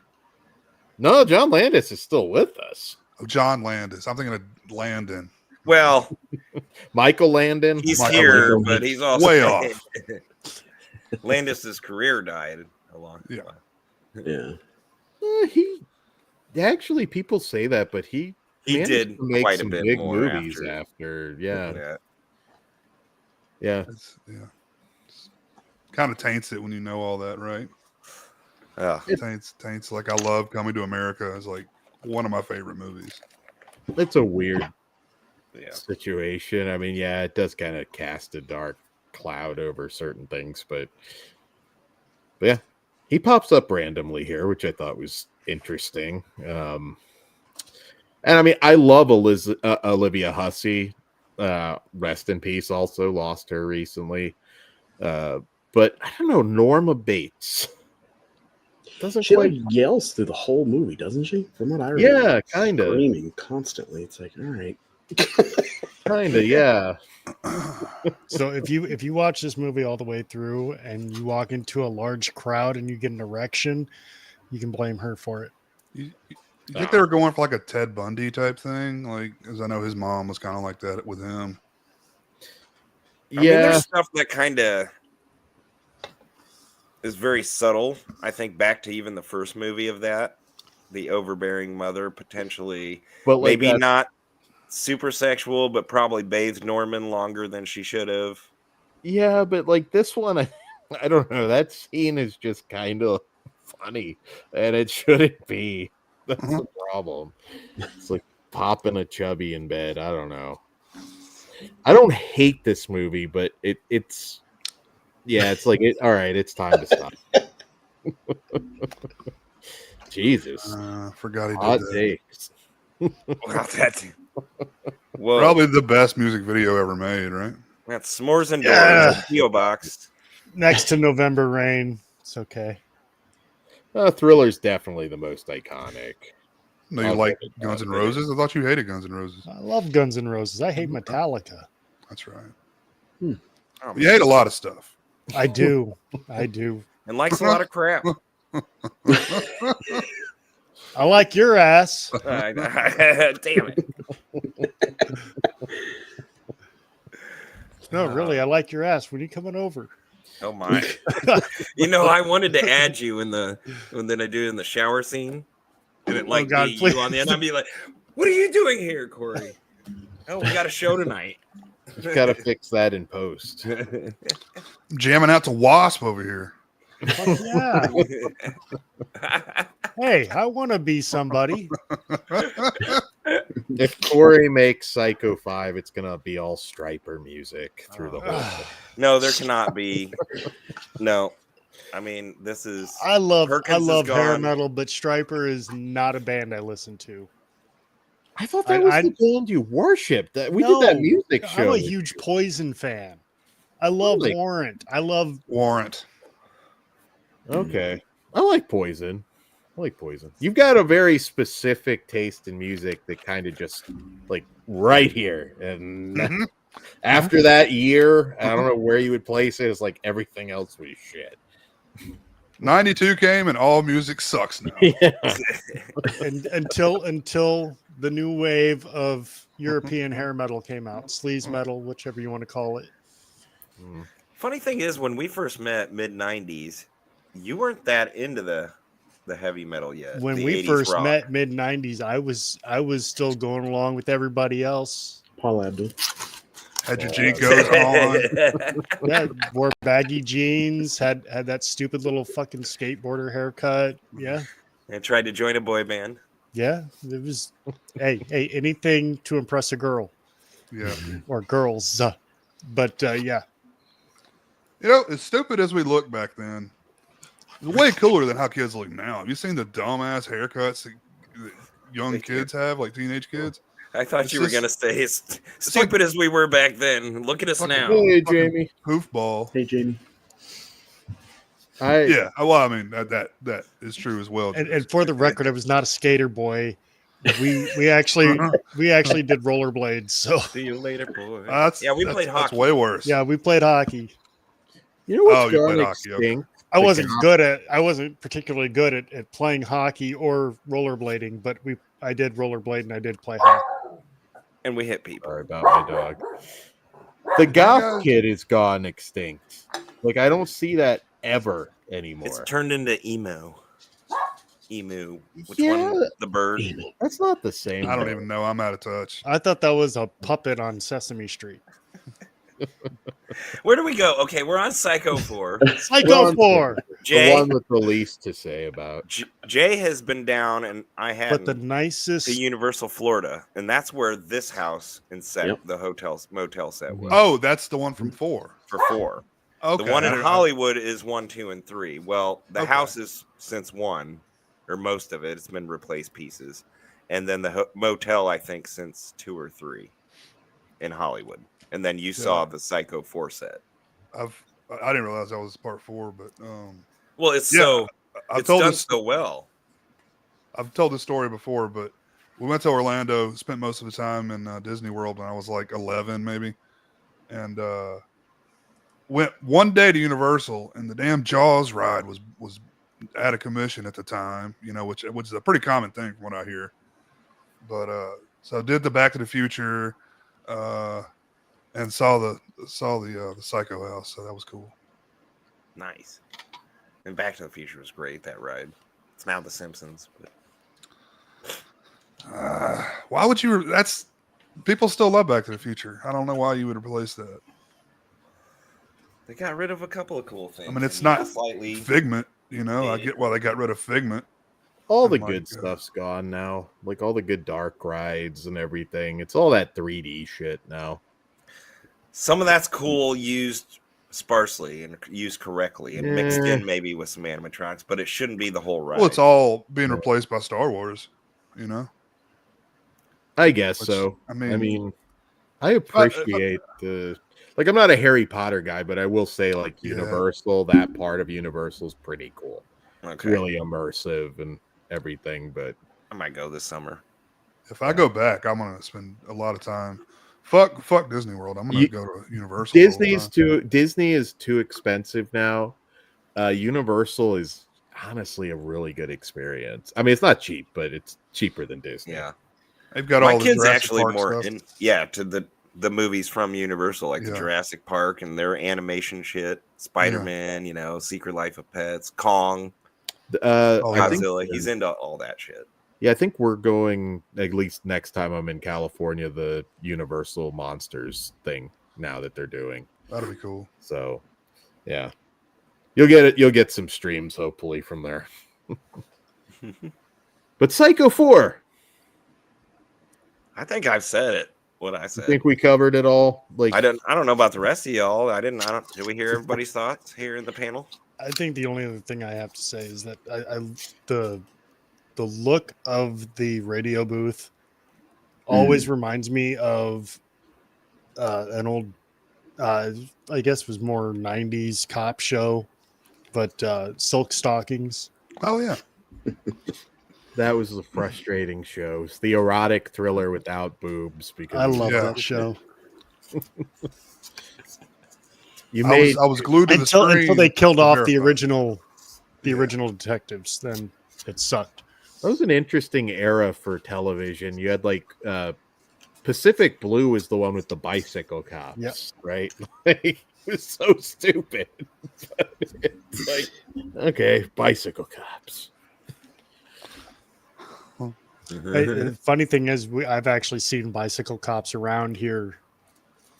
Not It was recently, but like within the last decade, we had bicycle cops. So It was just so like bicycle cops on the beach, and it's like this episode we have human traffickers on the beach, and they have to take them out. It's like a Baywatch ripoff, right? No more of an N Yeah. between cross Baywatch and NYPD Blue. Oh, it was not nearly as good as either. yeah, one. but they had some hot chicks on that show too, and They and did. every cutaway scene was gorgeous females in fucking skimpy bikinis walking around on the beach. Do we need to do like a spinoff on this channel, Kory, like Iowa Blue or something? The Mississippi River Patrol. Sure. CIS. Sure. I don't know that that'd be very interesting though. I don't feel like Iowa's like the Coming hub from for us, it would crime. be. Oh, you'd be amazed. Shit, just the other day, I think it was this morning, my daughter came out of her bedroom and she's like, Dad, there's some guy laying in the yard across the street, just laying there. He's some fucking meth head. Just decided he was going to take a nap in the yard. Say the across word you street. wanted to say. That's not a good episode. I said the word.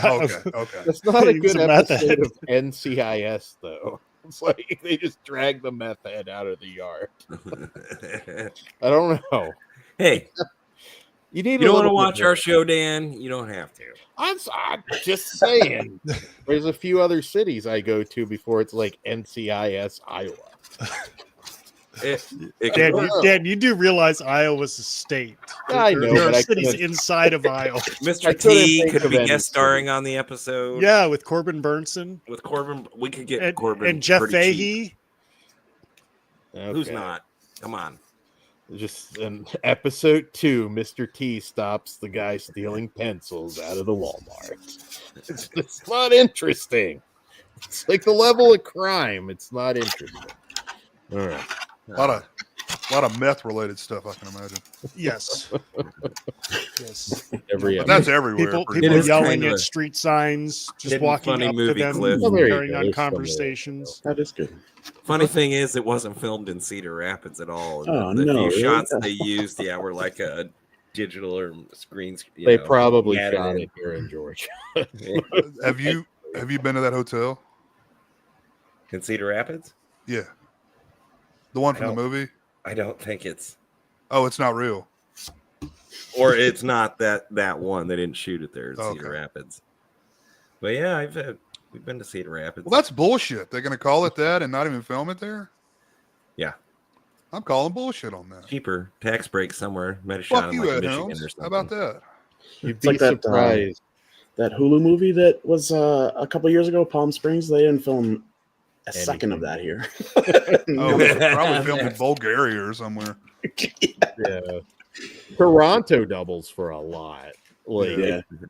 yeah, if it's in Seattle, I'll bet you it's probably actually Toronto where they're shooting it, or Boston. Toronto doubles for a lot. Mm-hmm. So there you go. Ben Grimm's got it. I live CSI in Des Moines, Ben. It sucks. I could make a case for CSI West Virginia.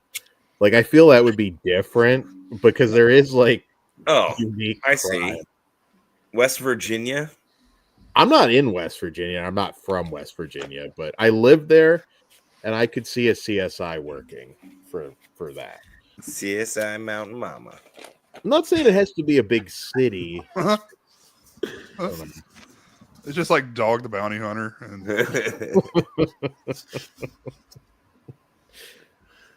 All right. Yeah, it's usually Canada, Jamie. It's like What show are we doing? Psycho 4. We're on Psycho 4. I think I'm out of stuff to say about it, really. I mean, it's still like I enjoy the character. It's not how I would have ended things, but it's not a gem, but it has its moments. The ending definitely feels a little weak. Like if that's the way they were going to end it, I don't know. It just didn't. Especially because they still like teased it a little bit with the baby crying. It's like, come on. Yeah. It was a tease, but what cliffhanger are you going to do at this point with the Psycho movies that you can top anything before it? Yeah. But I get you.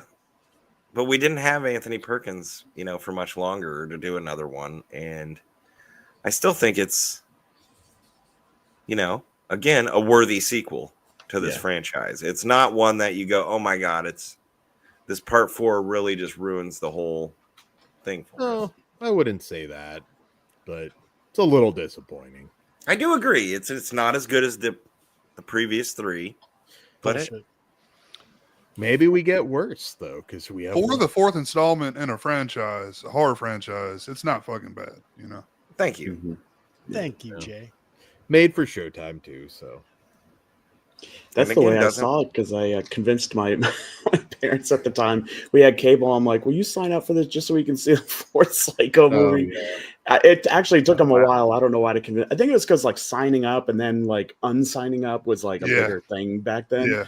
But but I remember the movies feeling a little kind of fresh actually at the time, just because it was a little different than the other ones. But it wasn't that great. But I think it is good. It holds up for sure. Todd has a similar story, because they were like, it's like, well, you can't have HBO if you're going to have Showtime, and I think he sacrificed HBO for a time to get Showtime. That's so funny. Depending on what they had to offer. So did you watch that Ghost with the family at all, or was that just they got it for you to watch on your own? Yeah, that one. I don't even. We didn't watch it live at the time. I remember we taped it. Like we added the Showtime and then we recorded it and watched it later. I don't remember what that was all about, but yeah. So yeah, I saw it at the time basically, and then we canceled Showtime a few days later. It's better than I can say, because I might not have watched it for another almost 15 years. Yeah. I do. I remember kind of feeling let down at the time, for sure. Even though I liked it and it was different, it just didn't. Yeah, it has such a different vibe than the other ones. But now I appreciate that. Then it was like, oh, okay. Now it's cool. Well, you probably wanted another 3 in the first watch, or 2 and 3. Yeah, exactly. Because like in this one, it's like Anthony Perkins. I mean, he's basically just in his kitchen the whole time. Yeah, on the phone. Yeah. So it's hard to love it too much, but considering that, it's still decent. Agreed. At least he's in it, Yeah.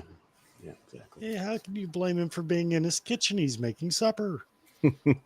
Is he supposed to make supper in his bathroom? Good question. It'd be a weird thing he might do. I'm getting hungry. He's hallucinating and he's like making his pancakes in the tub.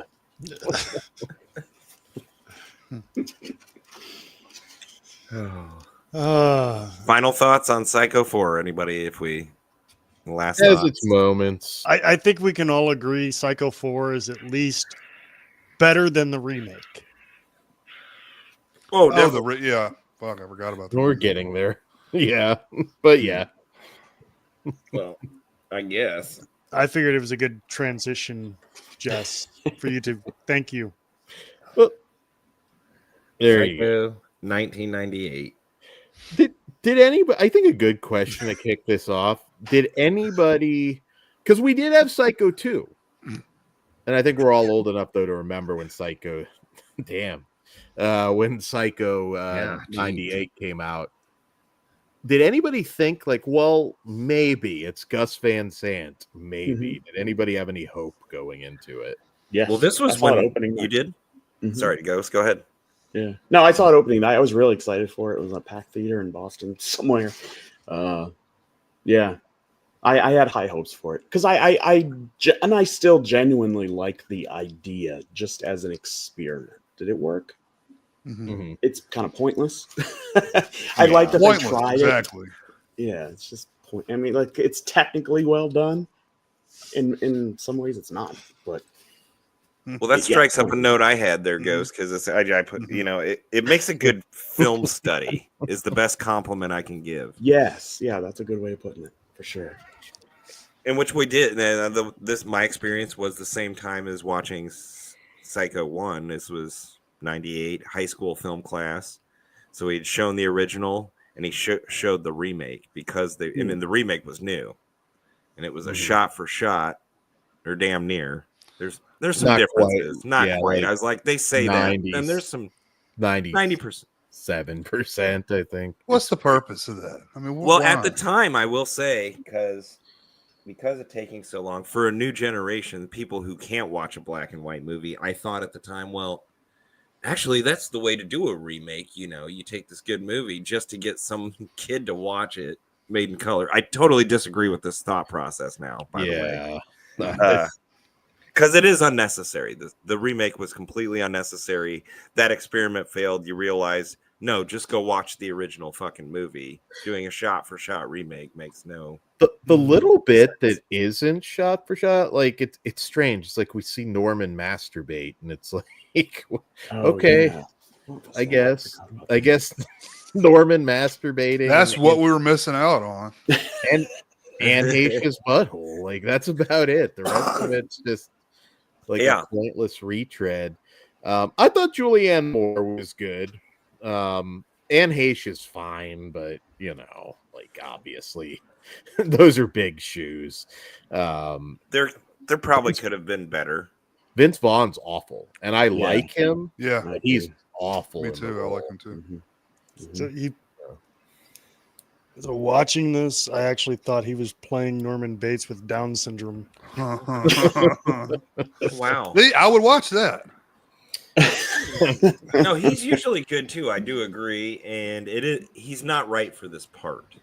Yeah. I wouldn't say he's awful. He's just not right. He can play other things. I mean, he's definitely somebody who did a lot of comedy, some not so great comedy, but Brawl and Cell Block, he's amazing in that. But yeah, he doesn't work. And I used to defend it. I was like, well, he's not Anthony Perkins, but when I've gone back to watch that movie, I'm like, no, he's really fucking bad.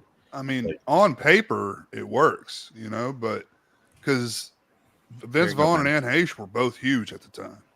Yeah. I mean, Anne Heche was, after all the Ellen stuff, she exploded. Yeah. I want to say, wasn't there a scene in this where when she's driving, she drives past the 6 Days, 7 Nights poster?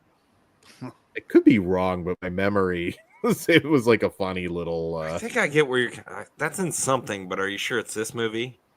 I thought it was, but I could be wrong on that. This is like the one that I block a lot out. Jamie. I don't remember much of it at all, man. I have no intention on rewatching it. I didn't for this show, and I probably never will. I don't need to.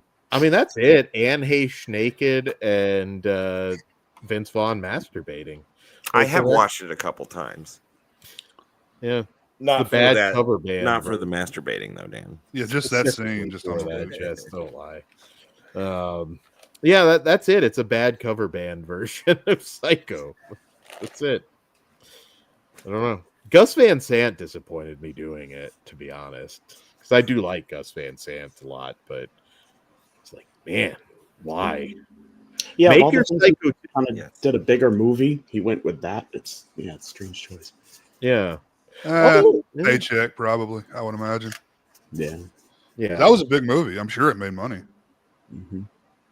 I don't know what the box office was on that, to be honest. You're right, though. Sometimes we look back on something and it's like, oh man, that was awful. What a disaster, but it did make money. Bombs Now and Bombs Then are two totally different things. Like, oh yeah, people still went to the movies all the time, Well, there's stuff like Waterworld that has this reputation for being like a huge bomb, but that movie was basically profitable by the time it hit video. But because they spent so much, and I was just gonna say, that's the problem today too. They don't know how to make a good fucking film on a decent budget. Everything's got to be make $1 billion. You got to spend $1 billion on it. Yeah, If they got to make it. And they got to spend $500 million to make, and you shouldn't. It should still cost under. You can still make good movies under $100 million. Oh yeah, for sure. Yeah. This did lose money. It made the budget was 60 and it made 37. Oh wow. How was that? 60? Yeah, I wasn't sure because that honestly sounds kind of high for a budget that time in this movie. Yeah.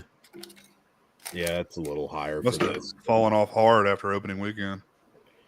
I'm Some of these names that are in it, I don't even remember. Robert Forster, William Macy. Oh wow. Rita James Wilson. Reamer. So weird. That's where the money went. Yeah, exactly. Philip Baker Hall. What do you think's next for Psycho? I mean, I kind of half expect like another remake to be announced at some point. Yeah, That would be my best guess. yeah. Mike Flanagan, I feel like, is going to be the director for some reason. See, I would watch it if Flanagan did it. You'd have to be totally different, though. Like, you Yeah. can't do the shot-for-shot crap again. No. I'd watch it out of curiosity, but it really have to do something pretty amazing to make me go, okay, welcome to the franchise. I mean, just casting Norman Bates. You know, obviously we're just talking about Vince Vaughn. Mhm. It's a hard role, man. Like I can't really think of anybody that could fill those shoes. Yeah. You'd have to go for an unknown, I think, most likely. But they wouldn't if they made a remake now. It would be, Chris Evans or some shit, I hope not. That's he's an okay Captain America, but Well, you know how hardcore some of us are about like Robert Englund as Freddy Krueger and even some Jasons, but there's masks and makeup. Yeah. With Norman Bates, it's Anthony Perkins. Mm-hmm. See, like the Freddy role, though, for me, doesn't have to be him because I would really go back to making him something to be feared again rather than the one-liner guy, So I don't know that Jackie Earle Haley was the problem in that remake necessarily. He wasn't. He's just a bad movie. He's a good actor. It's just a bad movie. Yeah. And a bad time to remake that movie. Yeah. Yeah. No time is a good time to remake that movie, according to Jess, as long as he's still breathing. Once he dies, then it's perfectly okay to remake A Nightmare on Elm Street. I like Robert Englund, but I don't want to break anybody's heart. That's like the role doesn't have to die with him. Like you can doesn't have to die with him, but I think the time period. I mean, we're talking 15 years or more now of the remake, and he could still play that character just fine. He doesn't want to play that character. He does. He's just bowing out gracefully. I guarantee you. Hey, Jess, they decided to do one of those. They pay him. Legacy sequels with Heather Langenkamp and Robert Englund. Robert Englund will be right back in there. Jess, take another hit. You make. I'm cool. Well, Corey's got the answer. Jim Haggerty's Psycho. It'll replace it. Yeah, I mean, England's too old now, obviously. No, I think he could still do it, Jay. Jesus Christ. It's makeup, it's special effects. Close-ups is all you need of him, doing the posture and the... really need to read those all the way through before I click on them. I know. Again, that does sound interesting, Cliff. After she gets fucked by 1,000 psychopaths or whatever it is. Raped. I have a strong faith. Personally, I'm all for another Nightmare on Elm Street remake. So just get Ryan Stiles to play Freddy. DJ Qualls. Would you have a problem with Robert coming back as Freddy? Would I have Jay, a problem with it? You think he's too old, but yeah.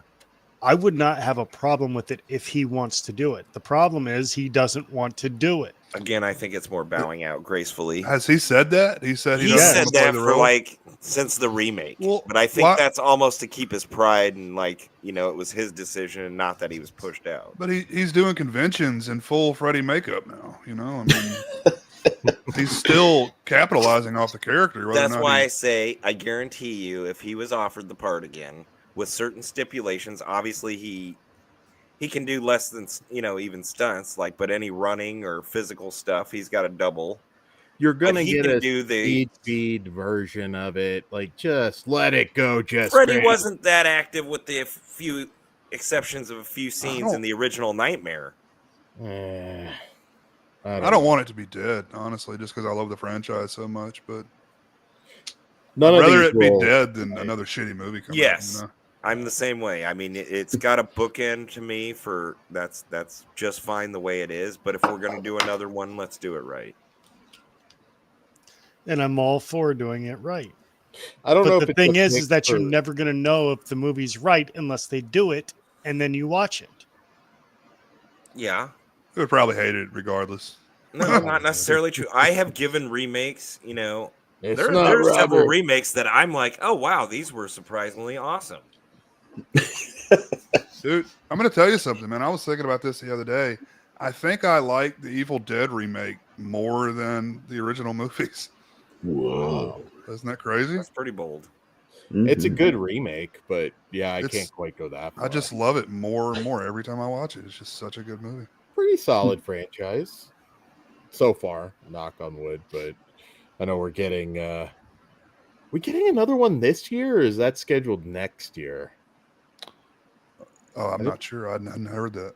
It's in development, so it's forget the director's name. He did that Spider movie, but yeah, so far a solid franchise. I hope it stays as such. You like the last one? It's the weakest of the bunch, but it is. I did enjoy it. Yeah, yeah. They haven't shit the bed yet, unlike Nightmare on Elm Street, Jess Graham, which shit the bed multiple times. No, Just can't wait for the next shit Hellraiser the bed movie. once. Oh, it's I don't need to revisit that franchise ever. Ever. There's a couple movies in there I did enjoy, or I had, you know, fun Man. with, but I would not revisit that whole franchise. I shat on that franchise for years and went back and watched them, and there's some solid sequels in that movie, man. I mean, in that franchise. A couple of solid sequels that, like, yeah, maybe I could watch one of those again, but I would not even back to one necessarily. Is like, I don't need to watch them again. Which Go watch franchise the is? Horror Rumble, Hellraiser. Oh, Hellraiser. Okay. I mean, the first two are fantastic. Third one's Like- amazing. I like 3. Yeah. Not. No, it's not. It Just- lost the point, but that's okay. It's, I like the Motorhead. headbanger's ball Yeah. of Yeah. Hellraiser. I know it's fine. It's fun. That but- tortured me more than Subspecies. Oh, No, you got bad taste. Did you guys do that franchise on here yet? We did. subspecies, yeah. Man, you made it all the way through the whole thing. Oh, dude, There's only 5 movies. it was tough. I Have you think the done- spin-off movie was my favorite. Vampire Chronicles or Yeah. some shit after a while. Eternals. I've got them. I don't know that I've Vampire even seen some of Journal. those later That installments. was pretty good. I mean, I think I had fun with them, but again, I don't think there's something I'm going to be going back and rewatching. Have you much. done the Mad Max movies? I'm trying to think what you haven't done. We haven't done those, We- but we just opened the Rumble, which allows us to do other genres. Yeah. So that we got a lot to get through. Yeah. I'm waiting to do Police Academy. If I Hell don't shut yeah. this I'm whole there for damn that. thing down, Yeah, Police Academy would be fun. shut it You got all a lot down. of 80s action movies to cover on here. We still got Yeah. Die Hard. We got A lot. and the great thing is that by doing that, we can also like branch off and do like, just standalone movies per actor. So like all the Stallone movies that he did that He's were trying to. they He weren't just put this franchised. on the air because he's trying to convince me. We had a big discussion about this. I just don't know about that. Hey, Stop Her, My Mom Will Shoot. Underrated movie. Yeah. We did the Rambos. I can stuff Stallone in a sack for a The while. honeymoon's over, huh? Hey, we still got to do Rocky, bud. Oh God. How did it? No, I thought my deal was I had to do Rambo or Rocky. One of or the This season. other. You did Rambo. Yeah, I know. Now we got to do Rocky. I'm trying to think. Maybe you do a poll or something. That might be interesting.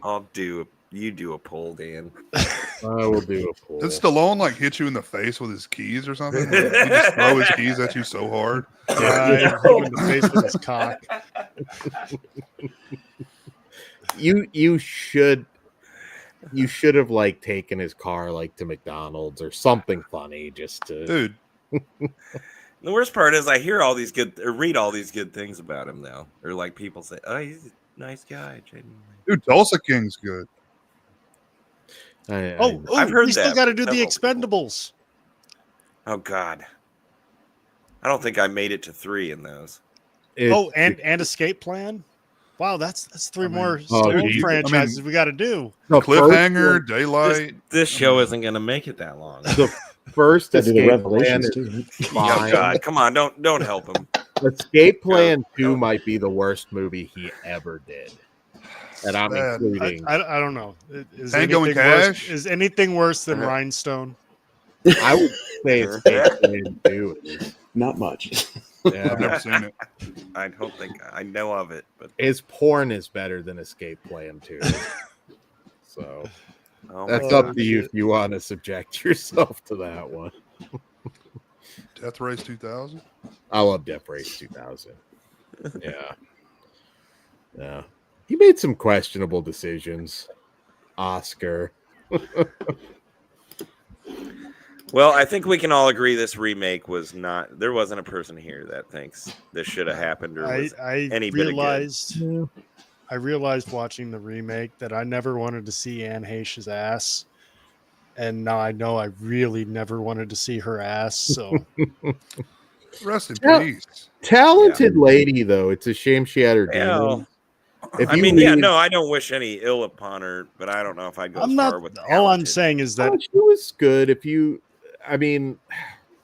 read her book, like it's super depressing. Like it. But that doesn't make her talented. She had a lot of abuse when she was a child, right? That's horrible. I thought she was good even in something like 6 Days, 7 Nights. Well, Like, who would? You're the Honest. only person that watched that movie. You and some other dude. there was a funny Harrison Ford interview, which I don't think was even about that movie, and he just randomly starts talking about, I can sell you some 6 Days, 7 Nights VHS out of my trunk if you wanna. I think it was Conan O'Brien actually. Where Harrison Ford does the funniest, like I could give a shit interviews. we still got to do Indiana Jones. That is coming up probably sooner than anything we've talked about. If you forget that the last 2 exist, you can do it. Hey, be nice to you. Be Aliens. nice to Kingdom. We'll get into that. This is going to be interesting. I haven't seen the last one. Is it any good at all? I haven't seen the last one. No. It really isn't. It's not an Indiana Jones movie. I think my wife and I found a little entertainment out of it because we were going into it thinking it was going to be so awful. But all in all, looking back, it's not an indie movie. He's also in his 80s. Like that's not even the real problem with it, though. We'll get into that on the Rumble. Potentially save it. The next Rumble, right? There's going to be a lot more yelling. Stop letting that guy fly planes. Hey, the dudes crashed and survived both crashes. I mean, that's true. I go with surviving is the big. How many there. second chances do you get? Fly, yes. Third time's Man. a charm, Harrison. Give it a go. He is Indy. All right. All right. So final ratings for Psycho. Anybody who hasn't given theirs. 1, 2, 3, 4 remake. I mean, that's the order. Remake for me. Ghost, what about you? I think in terms of enjoyment, I'll mix it up a little bit. I'll have to go with 2, 1, 3, 4. Oh, 2, 3, okay. 4. Yeah. Just in terms of rewatchability. First one's great, obviously. Yeah. But second one's just that's the one I pull off the shelf the most. I get that. I'd be the same way if I was going to watch one. Yeah. I probably usually end up watching the first two anytime I in that mood. I just watch them both. Mm-hmm. Jess? So you the same with Ghost Jay? Did you say? Yeah. As far as like No, same as you. me Or me, you mean? or Jess. Dan? Yes. So, 1, 2, 3, 4 remake. Yeah. Okay. Yeah. I mean, that's as a film person, it's 1, 2, 3, 4, and then remake in the trash. But like if I were to go like Ghost said, honestly, it's probably 2, 3, 1, 4. Just as far as rewatchability and like I watched 2 and 3 again this past week, and I plan on watching 1 and 4 now that we've done this show, just because I'm into Psycho now at the moment. But those are the ones that I could pop on and watch almost anytime. Watch that TV movie too. Just The for Bud sake Court of- one.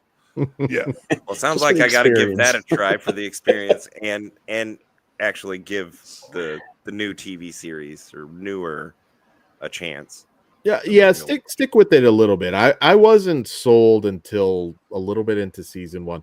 I mean, Vera Farmiga is Norma, so that alone. How interesting! Yeah. Oh yeah. She's great. Yeah. There's some good actors on that. Well, shoot. So one last thing before Jess tries to rush us off. Dan, what are the porn parodies for this one? Do you want me to get it? That's up to you. Oh, we got some rankings in the chat right before you do that. I probably can't even show some of it, but there Just- is one that is Just in give the black. titles then. Most of them are just like This Ain't Psycho or Psycho Triple X. Like there's not like there No might funny? I don't know. Somebody threw out something earlier about I think there might be one for Bates Motel. I'd have to check. But yeah, not the most creative titles, but you do get one that has black and white. Black and white porn? No, thank you. I mean, I think the parodies people aren't like, that's not, yeah. I would rank that above the remake, though. No. Good Lord. Who How was would you that? rank this?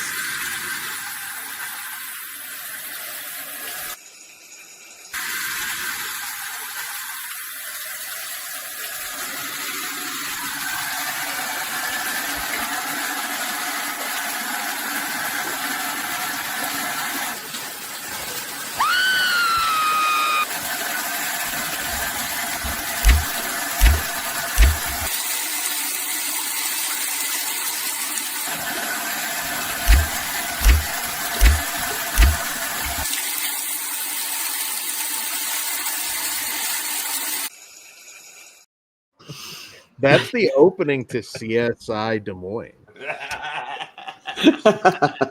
Cliff Booth said he was writing a porn called The Baton Motel.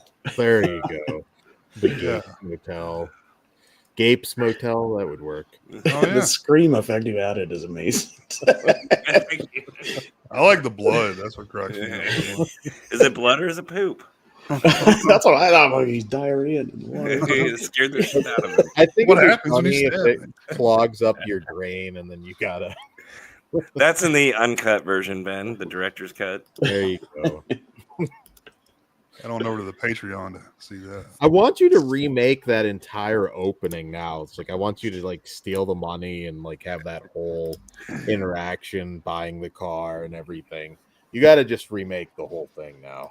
Oh, okay. So actually, Jess, I want you to all these little clips that you've done one for Psycho, you've done one for Rambo. Well, you've done one for another one too, Oh, I don't remember. Did we? I think. We've done a few other things. I don't know if Connor and I, we had a lightsaber fight, but that was not technically made for the show. Yeah. There you go. We need to get those together and just make a special video just for We'll see. Rambo came out pretty good. Thank you. That was fun. Yeah. I literally have to throw these together in no time. No, not a lot of retakes or anything. And here's a thought in my head. You got one shot to do it. If it doesn't work, well, it doesn't work. Impressive production values. Yes. Thank you. It's at least better than the Psycho remake, right? Yeah. For sure. Definitely. Okay. All right. Well, should we go around and see what's happening with everybody? Daily Ghost, where can everybody find you? You can find me on my website, thedailyghost.com. Sometimes I put things on there. I do okay with the movie reviews, but I haven't done my little radio show in like 4 years, so you'll get around to doing that again soon. Oh yeah. I'm curious to get your thoughts on the assessment when you watch it. Yeah. I want to see that. Hopefully soon. Yeah, I'm sure it will be. And which way are we going? Jay? Anything coming up soon? Jay was Somebody was asking everywhere. if you were doing anything. I am doing something. I've got a couple shows planned. Hopefully I can get them done. Masturbating. No, I can't wait. I've been waiting for over a year. I think a lot of people have been waiting for your comeback. It has been over a year. It's been a while. But you'll find the links down below. Not right this second, but soon after the show. And if you're watching live, I mean. Mm-hmm. And Dan Schein, what's going on over at the Flesh Wound Features? We got more reviews coming up. I think we're back to. Actually, we do have a Wednesday show. It'll be a late Wednesday show though, because we're going to be getting back from Screamboat. So we have that. We have a special guest for a Fright Night franchise show coming up here soon, and I think we might have another guest that's going to talk about drama on a certain movie set, which should be interesting. So stay tuned. Flesh Wound Features. Is it Kevin Dillon? No, not quite that big, but just drama. I am curious. This should be fun. That sounds fun. I'll be looking for that. Yeah, there's like a few. See, that's the thing, though. It's like who's going to actually talk about it publicly. But there's some funny stories out there that could bring some people on for. And Jay, yes. I've been begging for this from him. I'm hoping for an office trivia show number 2. Yeah, we got a lot of Ernest movies I'd like to see finished. Yeah. I've got the movies now, but I don't know, man. It's just a problem with, before I had Vimeo where I could put the movie on there and people could watch along. Now, everybody's not going to have access to the movie. I don't know. It's kind of, it puts a little bit of a damper on stuff. Well, there's other options probably, but yeah, I get that. Vimeo did make it easy. Again, Jamie's coming back. Mm-hmm. Another stream. All right. Well, hopefully, a happy ending to that at least. So, well, I was just gonna say, I'm glad to see you're doing so well. At least as far as I can tell. I know you've done a video, and we've been seeing you here back in the chats. Mm-hmm. Wish you all very good health, Miss Jamie. Yes. Yes.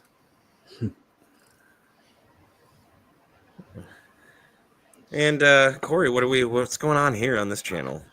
Well, about almost 4 hours ago, we just dropped a new episode of Kory's Dead Time Gories. So if you have not listened to it, go over there and check it out. It's only about 4 minutes long. And that includes the intro. So, enjoy that. And then next month we are doing. Is it the Rumble with Indiana Jones? I can't remember. I can't remember either. April. I'm 3 months older than you. My memory's worse than yours.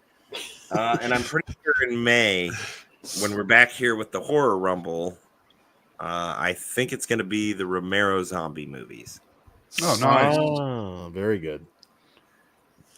We've covered Return of the Living Dead last year. It's time for Romero's films to shine. So, Are we showing clips from They Rise? maybe that'll save me at least recording something. Maybe we should do that since all the I don't characters have were many, based but off yeah. of Romero characters. We've been chomping at the bit for years to see that. So. Well, this is all just raw footage. That is, half of it might even be filmed from a phone from a screen because it's on a drive somewhere. Oh yeah. And But, Jay, go ahead, Jess. No, that's it. I was just going to say, Jay, at some point, I don't know when, but at some point, I will do Blu-rays. At some point, I am planning on trying to do the They Rise, the entire screenplay, and fit that into Kory's Dead Time Gories. So That'd be awesome. at some point, you guys will be able to actually get the entire story. Don't We hold can your act breath. it out in a play too. No, not acted out. Not acted out. I'm not going to. Jess Should won't do it like an direct old it, radio so- show type. Yeah. We do Like something sound like effects that and on this stuff. channel. Yeah, but are you going to direct it, Jess? Oh God, We're due another production and an original. we are due. I don't know whether whatever that project that was coming after Pet Cemetery, if it's on a hold, if that's done or if it's going to happen. I think that's still happening. I have to ask. I actually have to find my massive script for that.